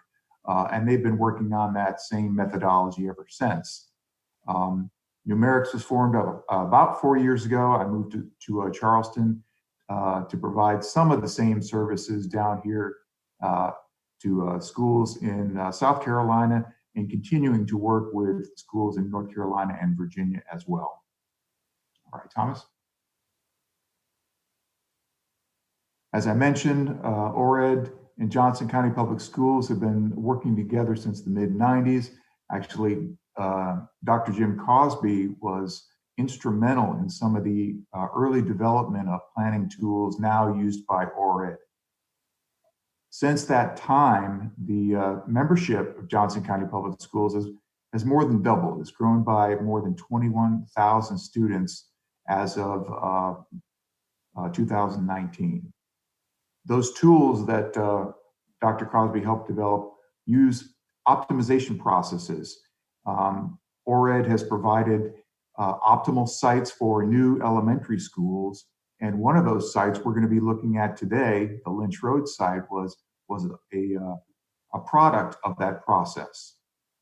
Since 1998, a little before I joined ORED, ORED has been involved in the opening of 17 new schools in Johnson County Public Schools. And at this point, I'm going to turn the presentation over to Thomas. Thank you, Mr. Miller. So everything in this discussion is related back to growth. And when I say that, I mean specifically the residential growth that you're seeing that creates the new student faces for your district. In terms of where that is and where it will be, look to the areas that, number one, have quick highway access, and two, that have proximity to Wake. That's the current trend. But also increasingly, Clayton itself is becoming an employment hub with the opportunities that you see listed on this slide. As highlighted in a previous slide, which Mr. Miller showed, your membership has more than doubled over the past 25 years, and growth is expected to continue. Today, you're around 27,000 students, and in 10 years, models show that you'll be at around 44,000 students, an additional 7,000 K through 12 students. And this graph shows how that will be split across the levels.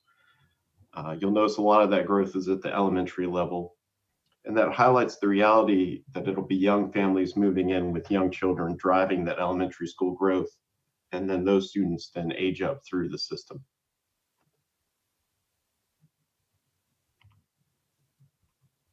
Here, we're going to speak more locally and about the elementary schools. This is a regional breakdown looking at just the elementaries and one portion of the county. And this is meant to highlight some of your most overcrowded elementary schools. The blue line at the top is your membership forecast for these schools, and the purple flat line is your current capacity as it is today. So I've also included a red bracket on this slide, which shows the new elementary school and its capacity, the capacity that it will add. Above the top of that bracket, you can see that there will still be a capacity shortfall in terms of seats by the end of the 10-year forecast without additional action. So that gives some sense of the magnitude of the student population growth that we're anticipating. On this slide, you'll see a similar graph for the middle schools here, but with the membership forecast being yellow and the capacity again being purple. By the end of the forecast, there will be a need for 800 to 900 additional seats in just the northwest portion of the county, just for middle schools. So it's not just the elementary schools that we're talking about here. With that significant growth as the sort of backdrop for today's discussion, now we'll move to some more specific discussion points. Fortunately, number one, you'll be opening a new elementary school in 2021, the fall of 2021, which will provide relief to overcrowded schools in the northwest portion of the county. With that, though, comes the challenge of drawing attendance boundaries that achieve the goals that you set, such as balancing utilization. It's also the opportunity now to adjust middle school boundaries for fall of 2021 to help achieve that better utilization. Now, when it comes to creating or changing assignment plans, either for the opening of a new school or for redistricting existing schools, then it's essential for the board to be on the same page about what factors should drive the process, what your priorities are. From working with similar boards across North Carolina and over the history of the ORAD program, these are the assignment priorities that we've heard. It's not meant to be a comprehensive list, but these are many of the considerations that the board will have to weigh as they go through the reassignment process. Sort of the longer that you look at these priorities, the more you realize that they compete with one another. The sort of role that ORAD can play in this process and how we help similar school districts is by creating initial assignment plan options that help untangle some of these priorities by directly modeling these factors. Speaking specifically to what ORAD can directly model and assist you with, you can see here ORAD's contribution are the circled items. So balancing utilization while maintaining student proximity to schools, that's a mathematical problem. That's something we can model. Demographic balancing is similar if you were interested in looking at that. Respecting neighborhoods, that's more of a GIS consideration, geographic information systems. That's something that we also handle. And if you were interested in looking at busing efficiency or logistics, that's also an area that we could explore. Maintaining feeder patterns, you'll see there is not one item that's circled, but it's certainly something that we're aware of as part of our work. And to sort of highlight that in a little bit more detail, I'm going to go to the next slide here. When I mention maintaining feeder patterns, what I mean is there's a distinction between clean feeder patterns versus those that are not. For example, we're looking at the elementary school boundaries here, the solid background colors. And your middle school lines are the yellow lines on this particular map. And you can see here the solid background color for Corinth Holders Elementary School fits entirely within the same middle school boundary. So that would be an example of a clean feeder pattern where all of that lower level school feeds up into the higher level school. All those fifth grade students get to go as the same cohort to the same middle school. That's in contrast to where you see Riverwood, where that particular elementary is split in between two middle schools. So that's just one important term to be aware of when doing reassignment is certainly feeder patterns. Another one would also be looking at ripple effects or domino effects, cascading effects. There are several ways to word this, but that would be the sort of phenomenon where if you can imagine a new attendance zone being formed in this area to fill the new elementary school, how then do you positively affect, how do you relieve the overcrowding in a school such as Riverwood? Well, you can have the new attendance zone stretch into the purple here directly, or you can have this new elementary school's attendance zone take so many students away from Riverdale that it then opens up seats for students that are currently at Riverwood. So there's that sort of cascading or ripple effect that can occur as part of redistricting. So that's something else to be familiar with. And if you're comfortable with ripple effects, to what extent do those keep going? For example, do they keep going as far as, say, Cooper on the western side of this image? So you'll notice on this slide, the current middle school boundaries are the solid background colors, and then the red lines are the high school lines.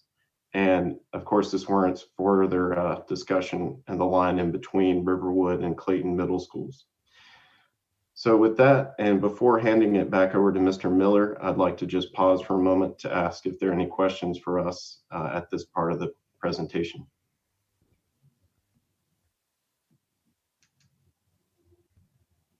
Okay, Mr. Miller. Thank you, Thomas. Based on some of the information that Thomas has presented here, I would like to direct discussion to basically two of the initial questions that we need to be fairly firm on before work can truly begin on the assignment plan. And we will discuss these hopefully a little bit more in detail after the presentation, but I'll mention them now. Which elementary schools should be affected by the assignment plan? How deep do we want to go? You're building a school, a new elementary school, and it certainly is going to affect schools immediately proximate to it, or it could affect schools immediately. But there's an opportunity to actually provide relief to some other schools in the area too. So how big does this plan need to be? And secondly, referring back to the assignment priorities that Thomas mentioned, the board should be thinking about which of those priorities bubble up and drive the work that's going to be done this summer. There's a lot of them, and they interact and relate with each other, sometimes in supporting ways, sometimes in conflicting ways. But those two questions right there are what we're hoping to get some kind of feedback from the board this evening. Okay, Thomas? I'll speak briefly on the timeline. As you know, we are doing this in a very condensed timeline, starting now in June with our presentation of an educational presentation. Immediately following this and board's feedback, numerics and ORED are going to be working on some attendance boundary scenarios, maps and data that are presentable and understandable to the board and public. We plan on presenting the first draft in August to the Board of Education. Immediately following that, we will be conducting community meetings for the new elementary and middle school changes. And we'll speak more of that in just a moment. Based on feedback that we will compile from those, we'll come up with a draft 2 in September. And hopefully this process will come to a close for the elementary school anyways, boundaries, with a vote in October. There are some additional tasks required by the board after that, naming of the school, of course, principal assignment. But that's basically, we would like to get somewhere very close to October for final attendance boundaries. Thomas? Now, even though we've been focusing on the elementary school, the new site at Lynch Road, be aware that the middle school adjustments will be occurring simultaneously. This is critical to do. It makes the problem a little more complex to look at, especially for the community that may only be interested in their elementary child or middle child. But we need to have these things going on concurrently. So feeder patterns, if that is an issue, we can address those. But other than that, the timeline you're seeing here for the middle schools is identical with the omission of the last few items that are specific to elementary schools. And finally, okay, Thomas. Finally, I'd like to bring up a couple points on community engagement. Community engagement is always a critical pillar in the student assignment process. And the reason we're bringing it up now, when it won't be happening until August, is because we need to do a lot of advanced work on here. The dates and venues, which is connected to how big this assignment plan is going to be. So we'll need to decide that. The format of the meeting, of course, an educational component, the presentation of the scenarios in maps and data form, and an opportunity for the community to speak to these changes. The community should have other input opportunities, from email to an online portal hosted by the school district. And the hard thing is taking all those disparate data sources and compiling them into something that is understandable and that provides meaningful feedback for draft 2. And we'll be working a lot on that. And when we find those adjustments, when we figure out what has bubbled up to the top, we will present those as draft 2 in September. And with that, I'm going to close my discussion and turn it back over to Dolores. And I thank you, gentlemen, so much. They have been so wonderful with educating us and helping us through this process, and will continue to. Today, the decision that we need to make is how comprehensive do we want this to be? So, for example, we know Riverdale is going to be the largest impact. Do you just want that to divide that school up with a few others sprinkled in? Or do we want to do the ripple effect, which goes as far back as Cooper and could encompass some Selma, Glendale, Kinley, and even some Corinth?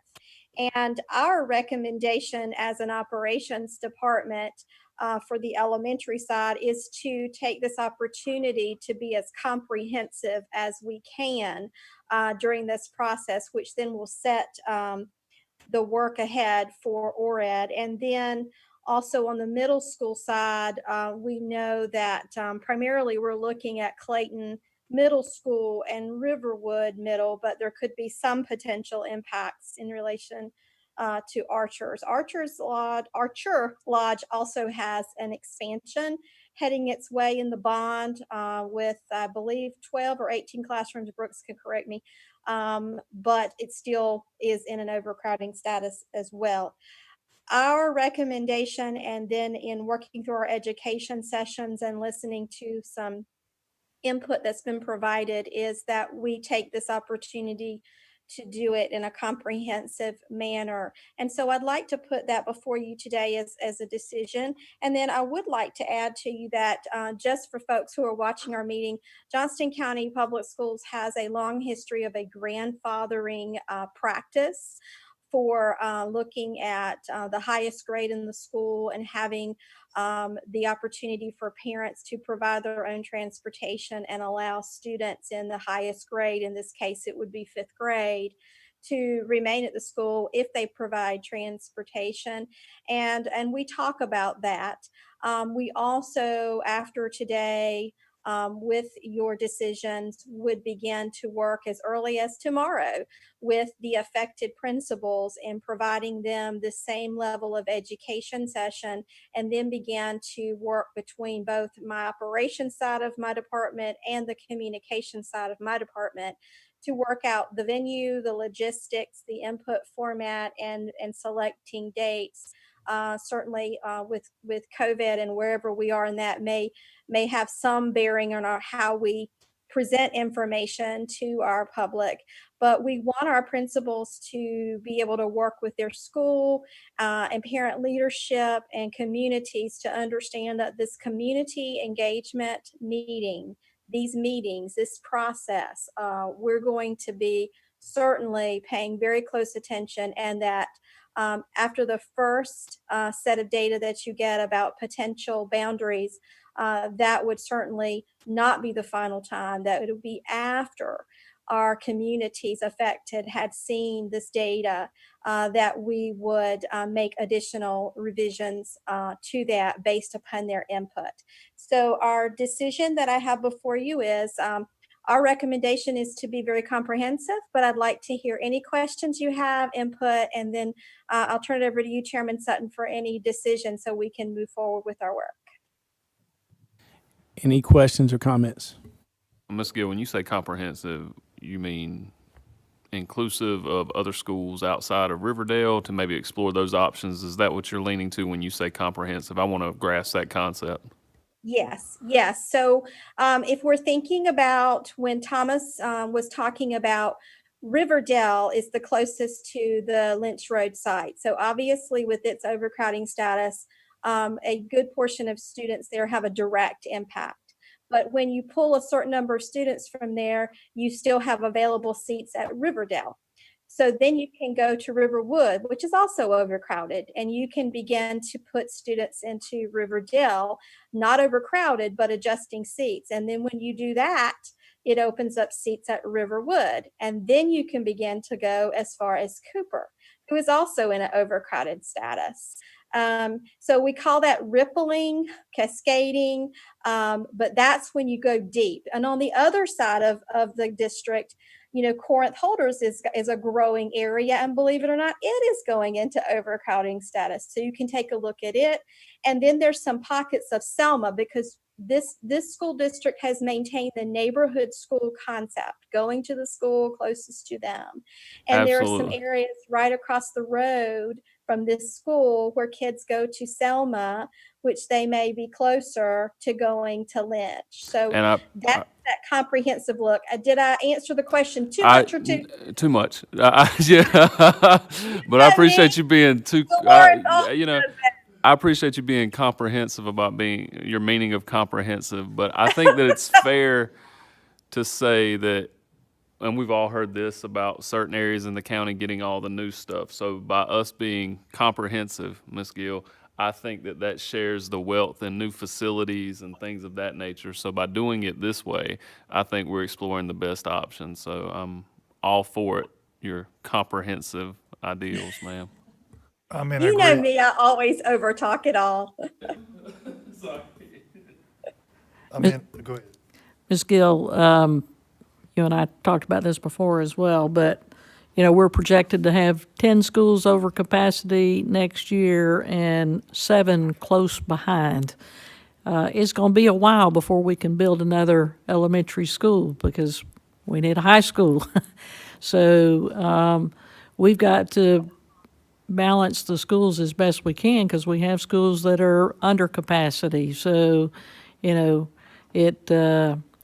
have to balance the schools to the best we can. Like Ronald says, there are some good things that come from that because some of those children can move into the new school or different school and still maintaining our neighborhood schools, but it may just be that the boundaries shift a little to the right or to the left or whatever to try and make that balance occur. Because if we can get that area of the county balanced out, then the next time, looking at the overcapacity numbers, the Cleveland area also has elementary schools that are over capacity and close to over capacity. And so at some point, that will have to be taken care of. So we got to do the best we can do, I think, this time around. You're right, and it's very straightforward. Like, you can't ride down a highway in Johnston County without seeing new houses. So very intuitive that these kids got to go to school somewhere. So when you talk about spending money, when you talk about, schools need this amount of money, when you see this new construction, and you see it everywhere from Selma to Pine Level, blah, blah, blah, just keep in mind it costs money. And I say that for the public consumption. We all know that, but they know that. But it's oftentimes beneficial to point that out.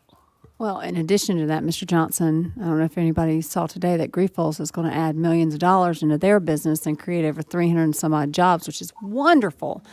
We do not have the problem of our county not growing. Our county is very much growing, and that is a blessing.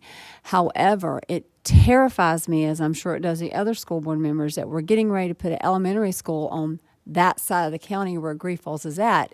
And what I want the public to fully hear and fully understand, that while we will be giving some of the schools in that area some relief from being overpopulated, Lynch Elementary is already going to be filled to capacity. And looking at the capacity sheet, the capacity tables that we have right now, we have 5 elementary schools that are out of capacity. 3 of them over where Lynch is going, and then like Miss Grant said, 2 of them over in the Cleveland area. So at this point, honestly, when are we going to be able to catch up? Well, and that begs the question of when are our county commissioners going to understand that every time they approve a new housing development, that puts a tax, no pun intended, on our schools? Those children have to go somewhere. And so I would just like to see more forward thinking in terms of thinking ahead. The schools are very much a part of the infrastructure. That's right. And I'll just piggyback off that, Ms. Sessoms. No matter how hard our curriculum and instruction people work to get us the best possible curriculum and resources, if our schools and our classrooms are overcrowded, teachers will not be able to reach every single student where they need to be met at. Great points from everybody. Any other comments? Well, I was going to comment, and I think they hit all the points. I've said 1,000 times, Ms. Sessoms, that schools are infrastructure and need to be handled that way county-wide, but I don't think you're going to put a school anywhere in Johnston County where we can't be comprehensive, because it's going to affect several schools no matter what part of the county it goes in. It's great to live in Johnston County, but we have our challenges, but I agree with the ripple effect and being comprehensive wherever we put a school. I agree with all that. The other thing that we have to think about is as we do these land studies, and I know that facilities and operations does that, we've got to be very aware of where land is at, and has not been built for subdivisions and so forth, because as these subdivisions go up, our land availability goes down. And as we continue to grow, we're going to continue to need schools. As the sheets tell us, we need elementary now, middle school, and high school at the present time. And if we don't have bonds, unfortunately, we don't have the means financially to do that. So we have to look at that as well. When we're looking at this growth, is where's land available that can accommodate an elementary or middle or high, because it takes different acreage for each one of those schools. So we have to be very cautious of that as well, because Johnson County is only so big and there's only so many subdivisions we can get without having some additional schools as well. So Miss Gill, we would like for your group to go ahead with the comprehensive plan, as you call it, and the rippling effect. While we're looking at boundaries, we would like to try to, utilize every school and assist in any way possible. Yes, sir. And I would like to add, too, that due to the COVID crisis, we were due to have our county commissioners and Board of Education joint meeting. As we start to relax and hopefully improve our situation, it is our goal to have Terry Carlson's with us this evening also, and his particular role is the land use studies and tracking developments. And he continues to do that as we do this work, because we know Wilson's Mills has some areas that we've just recently asked him to begin to track. So in July at our board meeting, we'll give you an update of how the work is going so far. Then in August, we will have this first round of data to you. We'll have these gentlemen back with you. And then we will work to have that ongoing conversation about land banking, about future bonds, future needs, and growth and development with our county commissioners and you all together jointly to begin to have that conversation, that it doesn't just stop and when we get excited about building one new school for this district. It's an ongoing conversation and a sense of urgency in everything that we do. And beginning tomorrow, all of the principals have had a courtesy email ahead of time if they were going to be mentioned tonight in this possible comprehensive plan. And they'll be working with this team tomorrow afternoon, and we will begin to work with them so that they can educate their parents about these upcoming stakeholder sessions, so that folks know that they're an integral part of this work as well. So we appreciate it, and we are going to move forward with this work. Any additional questions or concerns that you have of these gentlemen who've been gracious to be with us this evening? I just have one silly question.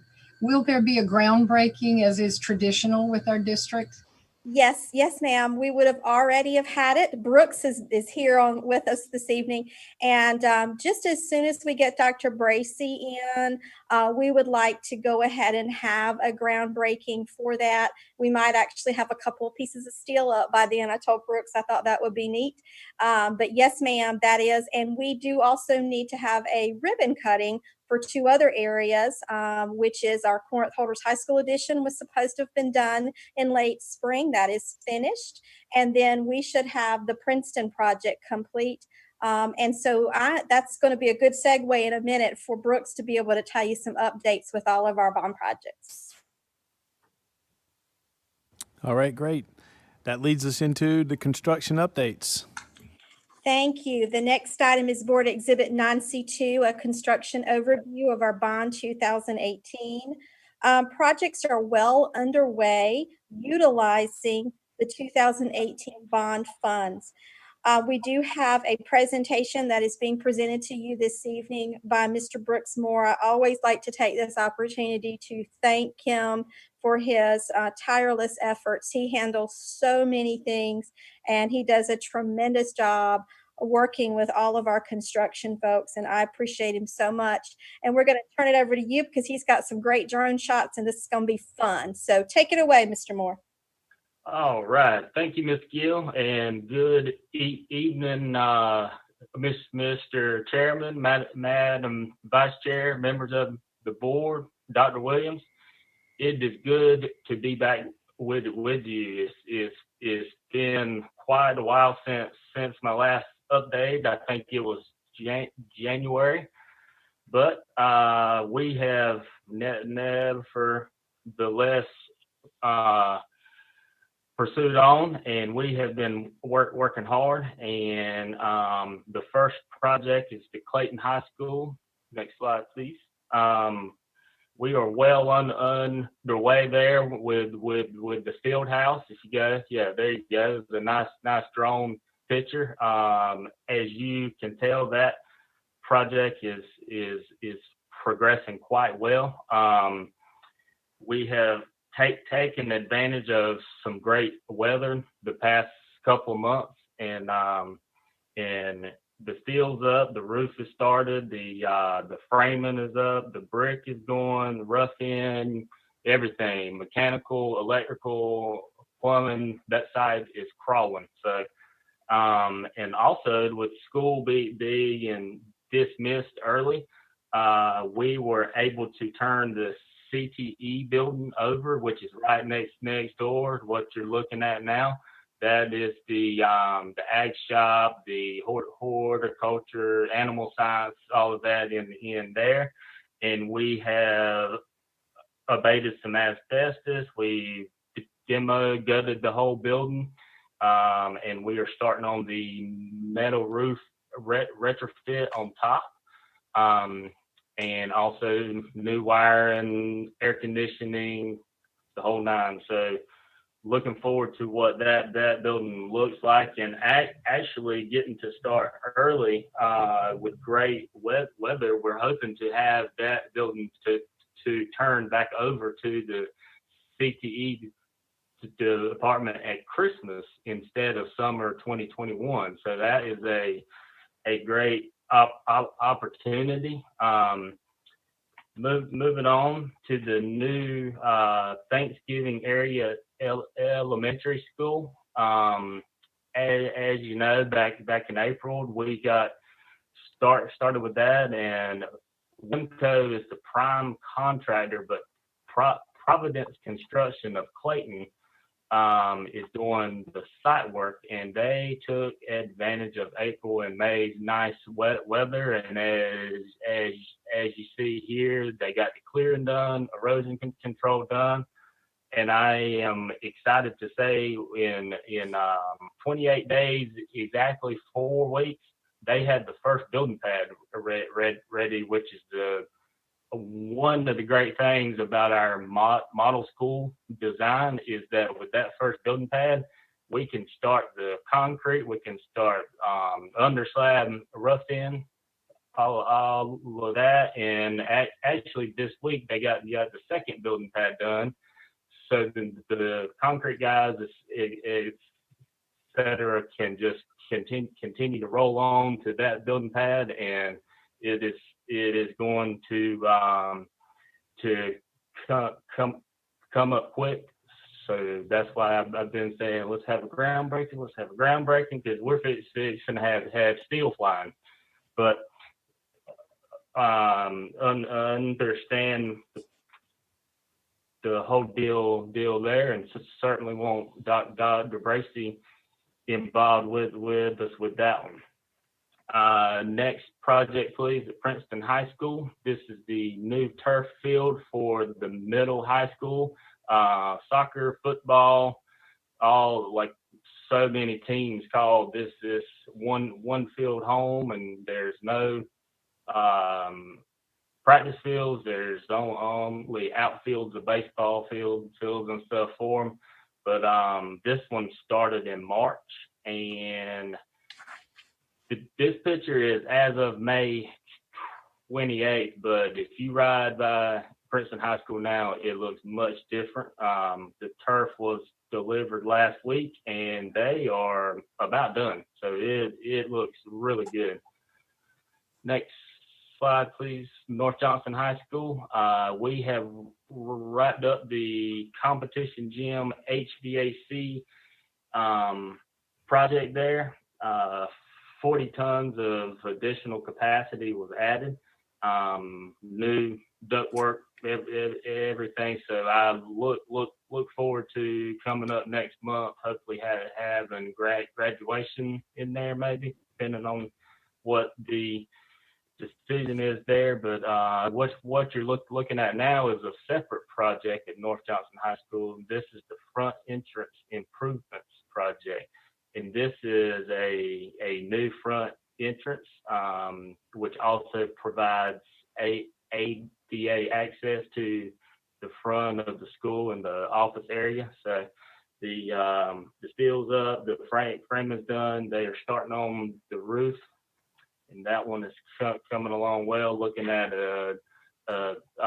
completion at the end of next month, just in time for school to come back, hopefully. So, next slide, please. Westview Elementary. This is an insurance project with the hailstorm damage.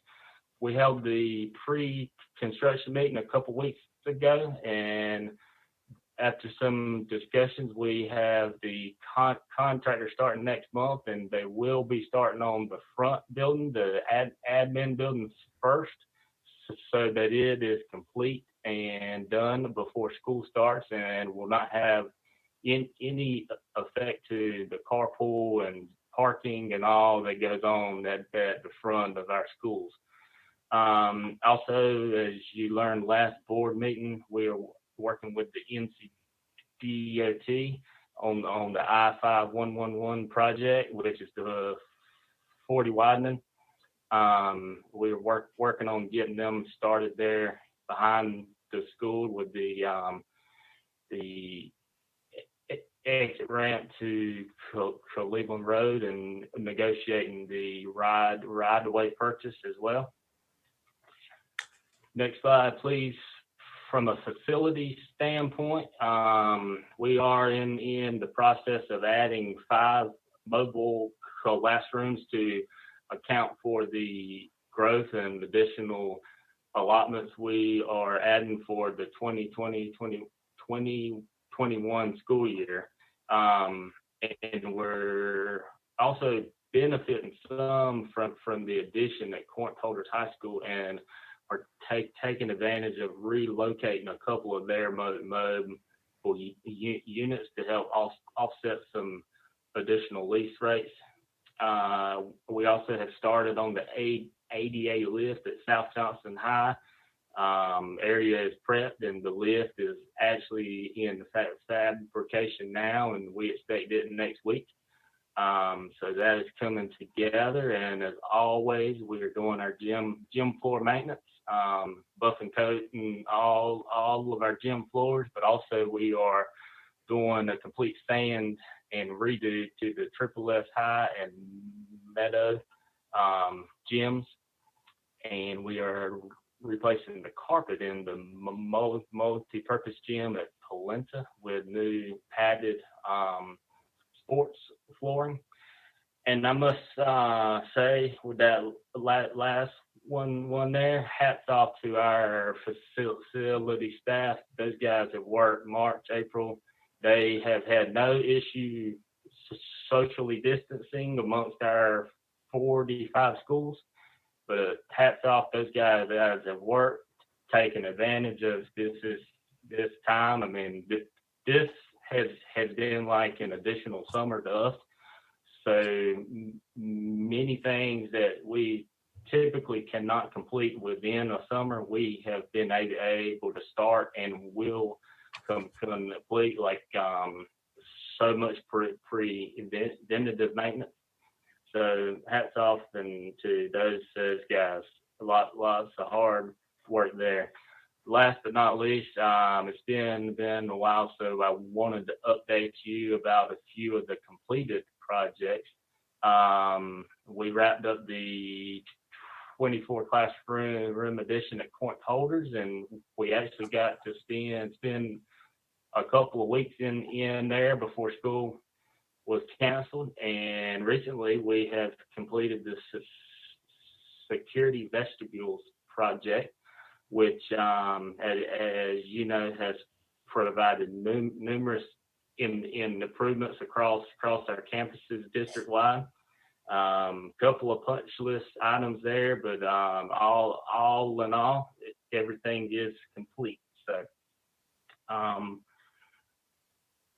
it's been busy, but I'll be happy to entertain any questions related to construction, facilities, bond projects.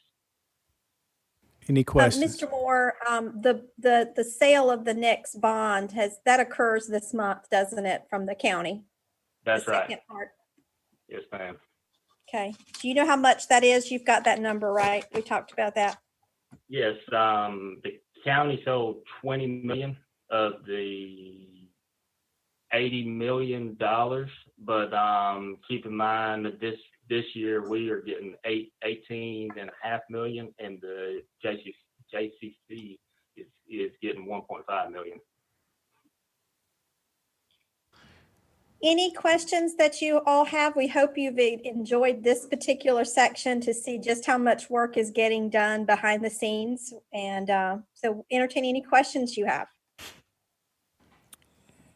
Any questions? I would just say thank you, Brooks, for overseeing everything, and we appreciate the update. All right. The next item that I have is Board Exhibit 9C3, surplus sale. Whenever furniture or equipment has reached its usefulness to the school system through age or disrepair, it's placed in storage waiting to be declared surplus. At that time, an advertisement announcing the date and time of the sale is placed in the local newspaper or through our news site that we're looking at with Gov Deals. And Brooks can answer some questions and update you about that in just a second. We've set up an account with Gov Deals for conducting our surplus sales instead of hosting in-person sales. And almost all government agencies now sell outdated surplus items beyond their lifespan through this online database, including our Johnston County government and the community college. There's no usage fees, and it will save on advertising purchases as well. Not only will this allow access for more bidders, but it will facilitate more convenient and efficient selling, as well as more frequent opportunities to do that. It is the recommendation of the staff in operations that the board declare the list of items that is on your attached sheet as surplus and authorize a sale by the facility services staff. And we would like to recommend this for approval. And then after that, we can entertain any questions you have about Gov Deals if you have those. I'll entertain a motion. So moved. Motion by Mr. Wooten, second by Ms. Grant. Roll call with Mr. Johnson. Ms. Sessoms. Yes. Ms. Zukowski. Yes. Ms. Grant. Mr. Wooten. Dr. Smith. Yes. And I'm a yes as well. So motion carries 7-0. Thank you, Chairman Sutton. The last item that I have for you this evening is Board Exhibit 9C4, our school nutrition bakery bid for the 2020-21 school year. Our bakery bid allows us to bring in fresh baked goods to the cafeterias weekly. The bakery bid was forwarded to 3 companies. A legal advertisement was published in the classified ad section of the Herald and News and Observer to run during the week of May 1st. One sealed bid was received on May 15th and was opened at 9 a.m. The bid carries the possibility of rolling over for 3 additional years if both parties agree. And this bid period extends from July 1 through June 20th. So Operations and Communications would like to recommend to the board to approve the bakery bid. I'll entertain a motion for the school nutrition bakery bid. So moved. Motion by Ms. Grant. Second by Ms. Sessoms. Mr. Wooten. Ms. Grant. Ms. Zukowski. Yes. Ms. Sessoms. Yes. Mr. Johnson. Dr. Smith. Yes. And I'm a yes. Motion carries 7-0. Thank you. That is all I have this evening. Thank you, Ms. Gill. Mr. Vetrano. Yes, sir. Good afternoon again, Mr. Chairman, Vice Chair Dr. Smith, board members, Dr. Williams. On behalf of Mr. Daniels and Ms. Singleton and the staff at Early College and CTLA, I am presenting to you this evening a revised 2020-2021 calendar for Early College and Career and Technical Leadership Academy. As you know, as we discussed last meeting where we approved the revised traditional calendar, Senate Bill 704, signed into law in May, includes new calendar requirements.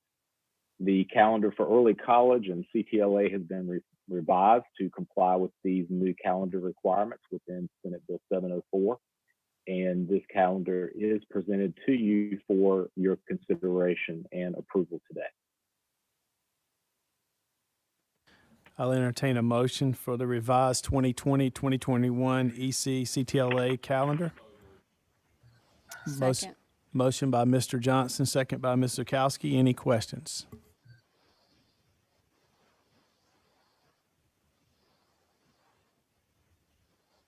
Oh, no questions? All right, Mr. Wooten. Okay. Ms. Grant?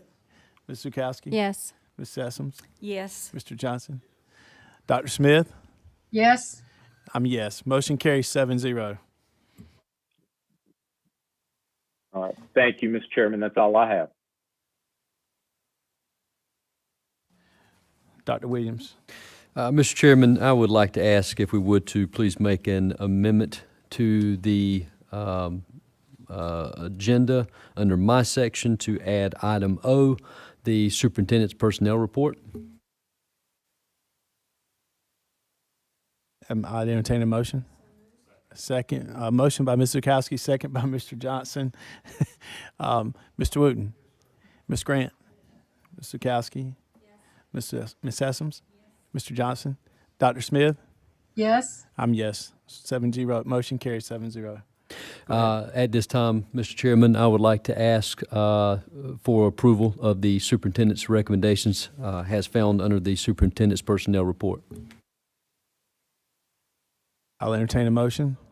Motion by Mr. Johnson, second by Ms. Grant. Ms. Sessoms, Yes. Ms. Zukowski, Ms. Grant, Mr. Wooten, Dr. Smith, Yes. and I vote yes. Motion carries 7-0. It's not listed on our agenda, but we do have a July 14th board meeting starting at 4 p.m. And so make a note of that. And at this time, I'll entertain a motion to go back into closed session. Motion by Ms. Grant, second by Mr. Johnson. For the purpose stated on the original agenda, yes, sir. Okay, Mr. Johnson's yes. Ms. Zukowski? Yes. Ms. Grant? Mr. Wooten? Dr. Smith? Yes. And I vote yes. Motion carries 7-0. We'll take a 5-minute break.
in recognition of the selfless service that Dr. Williams has provided us since he agreed to be our interim superintendent,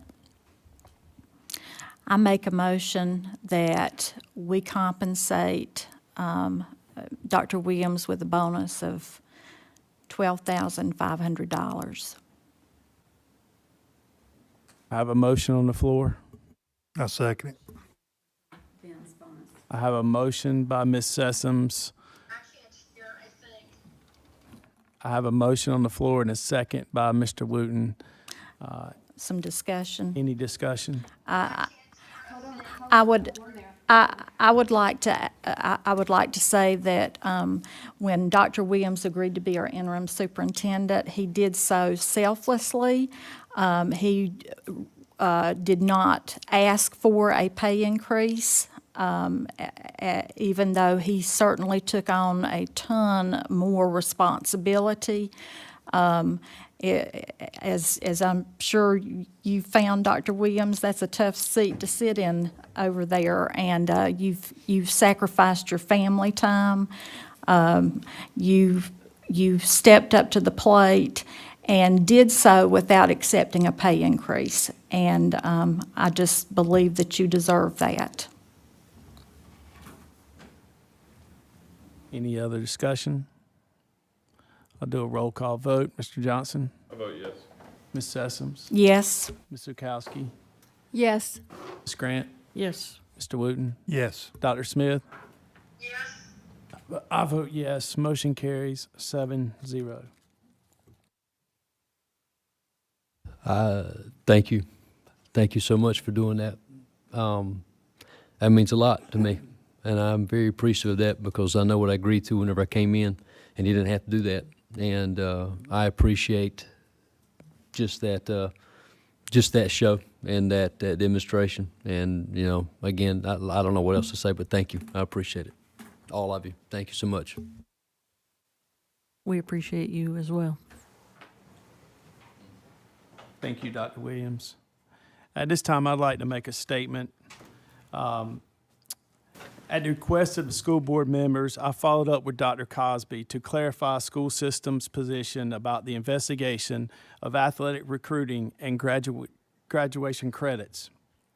Dr. Cosby said he cleared the athletic program and staff, as well as honored the graduates of 2019 at Clayton High School.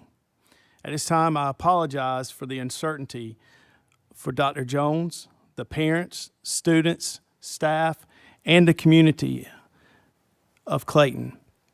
We look forward to Dr. Jones's leadership in the upcoming 2021 school year. We thank you for everything that you've done and continue to do in Clayton. Thank you.